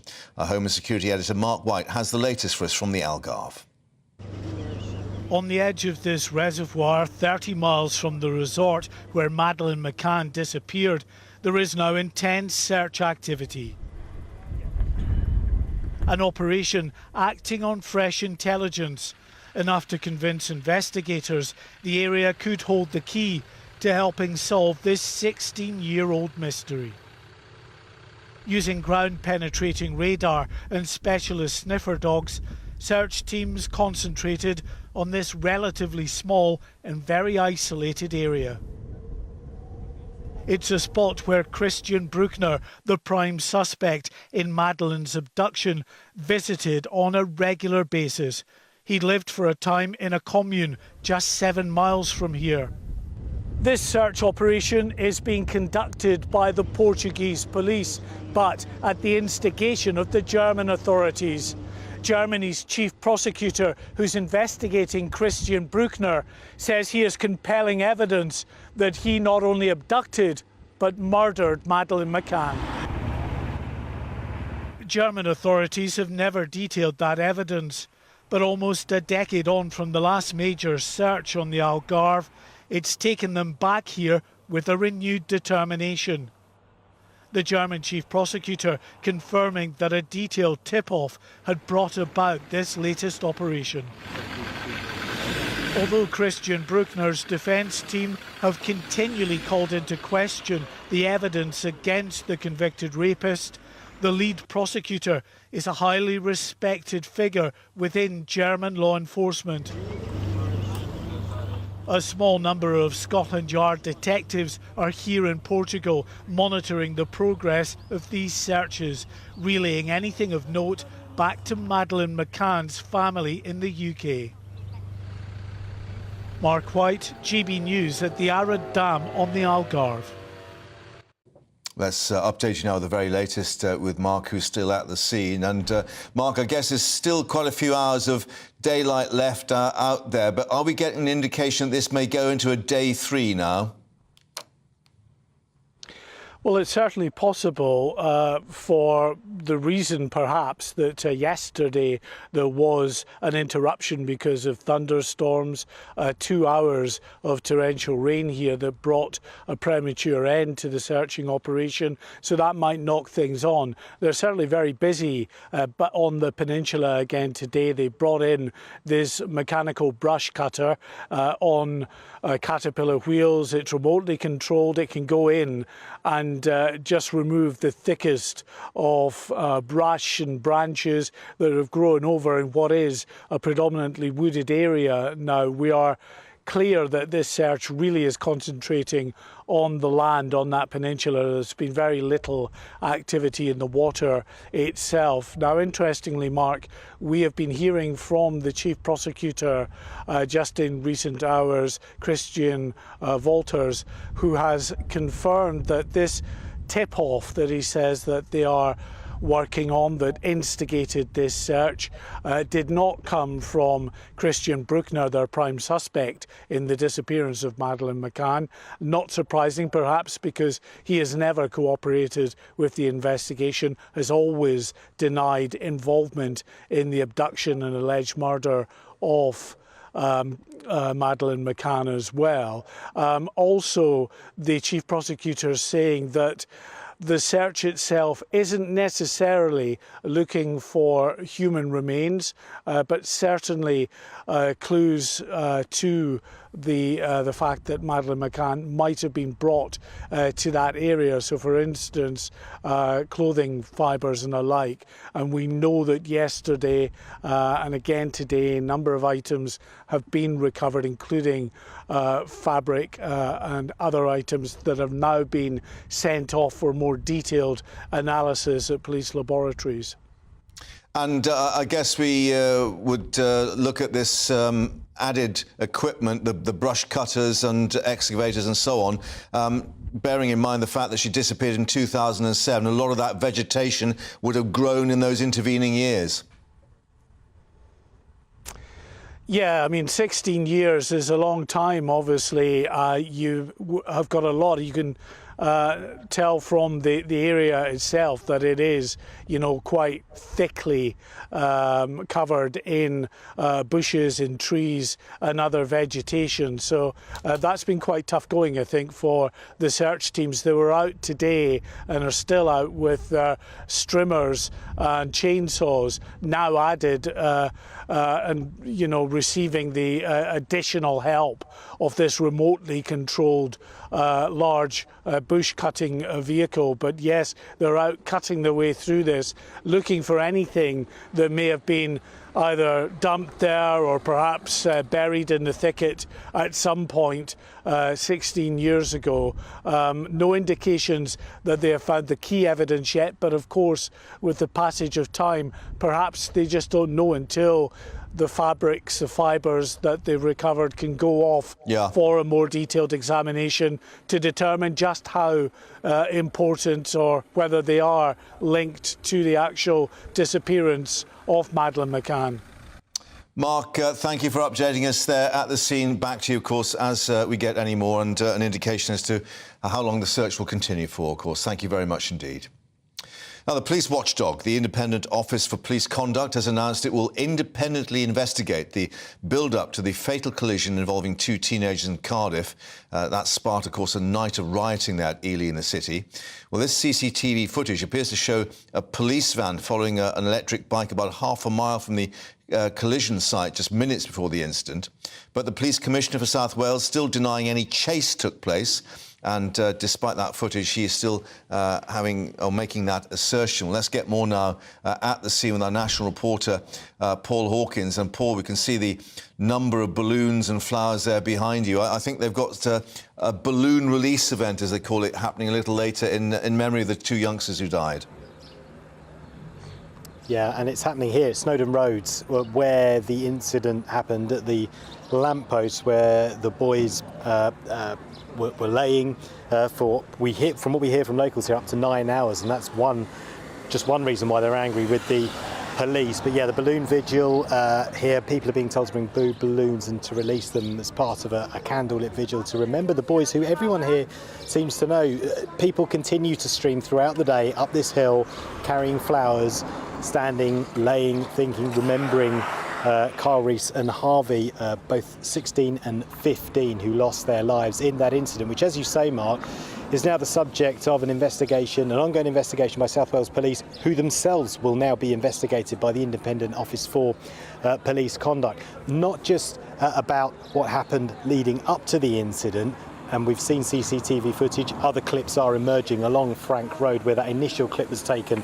There are now other CCTV images showing different angles of that chase, if you want to call it. And some people I've spoken to on the estate, they're saying maybe it wasn't a chase, maybe it was. Certainly the people here think it absolutely was. But also what happened after the event and how the police handled that. When Alan Michael, the IPCC, the Police and Crime Commissioner for South Wales, gave an interview to the BBC this morning, he was saying that he still thinks that there were no police cars involved. People here were driving around in their cars listening to that, absolutely raging about it. Yeah, and given the sensitivity, I mean, thankfully no trouble last night, but, you know, what is the atmosphere there at the moment with the local community? It moves between relaxed and tense. Certainly there is a lot of anger, there's a lot of grief. At the moment, it's quite relaxed. People are kind of milling about their cars, kind of just standing, thinking, talking. A lot of people want to hear from the police, a lot of people want answers. Just a few minutes ago, a police van went up this road and it just went quiet for a little bit. There was no anger, nothing was said, nothing was thrown. Just the noise level dropped a little bit. But at the moment, people want answers from the police. That's what they're crying out for, and also answers from politicians. And as far as I know, none have been to visit the scene yet. Paul, at the scene, thank you very much indeed for updating us. And, of course, back to you as we get more from South Wales Police and, of course, that independent investigation. Now, King Charles and Queen Camilla have begun a 2-day visit to Northern Ireland, their first since the coronation. They arrived in Belfast to begin a series of engagements to open a new coronation garden in Newton Abbey, inspired by sustainable gardening principles, of course, very close to the King's heart. But they've also been to visit school children taking part in coronation projects with community members who volunteered for the King's Big Help Out initiative. Let's get more now with our Northern Ireland reporter, Doogie Beattie, who's outside Hillsborough Castle there for us, which, of course, is still the official residence as such in Northern Ireland, Doogie. Well, it is. It's the official residence of the royals when they come here. The Secretary of State's residence. When they're not, he's allowed to borrow it. And, of course, Hillsborough itself has a great relationship with the name King Charles. It was King Charles II in 1660 that actually granted this as a fort. And strangely enough, the Fort Guard that's here to this day is the longest serving military presence in Ireland, north or south, and that was done by King Charles II. The next king that came here was King William in 1690 on his way through to the Battle of the Boyne. Strangely enough, he brought gin with him, the first time we've ever seen it, and now we have King Charles himself. He arrived here just about an hour ago, and it is for that garden party, and that party is an annual event, and it's held for those that do well in society, do things for free, volunteers, those that were on the helping outside of the coronation. coronation. The Duke of Edinburgh Awards scheme, of course, those bursaries are rewarded here as well as Buckingham Palace. So he'd be meeting a lot of those people today. And really, he was a very small crowd here, but it was held very hush-hush that he was actually even arriving very downplayed. He arrived here, he waved out the window and then met those in the garden party that were going into the garden party behind us.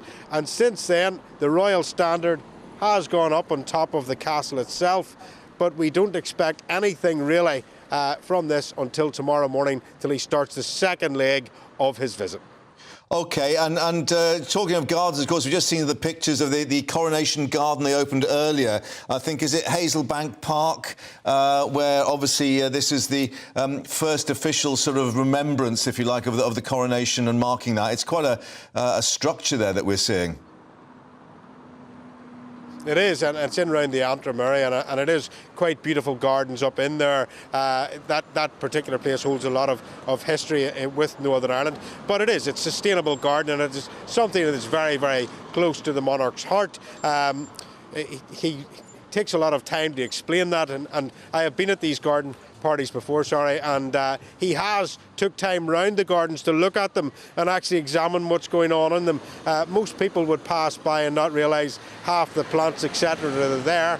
But we used to get access to these garden parties. The press very much, now that he is the monarch itself, being locked out of that and only pool footage being put out. But if you're there and you're lucky enough to see some of the royals as they wander around and just are themselves, he took a lot of time to examine the beautiful gardens that are actually here behind us. Yeah, and we understand the politicians meeting as well, although I don't think they're at the garden party, but clearly that is a reflection as well as the importance to meet them in Northern Ireland.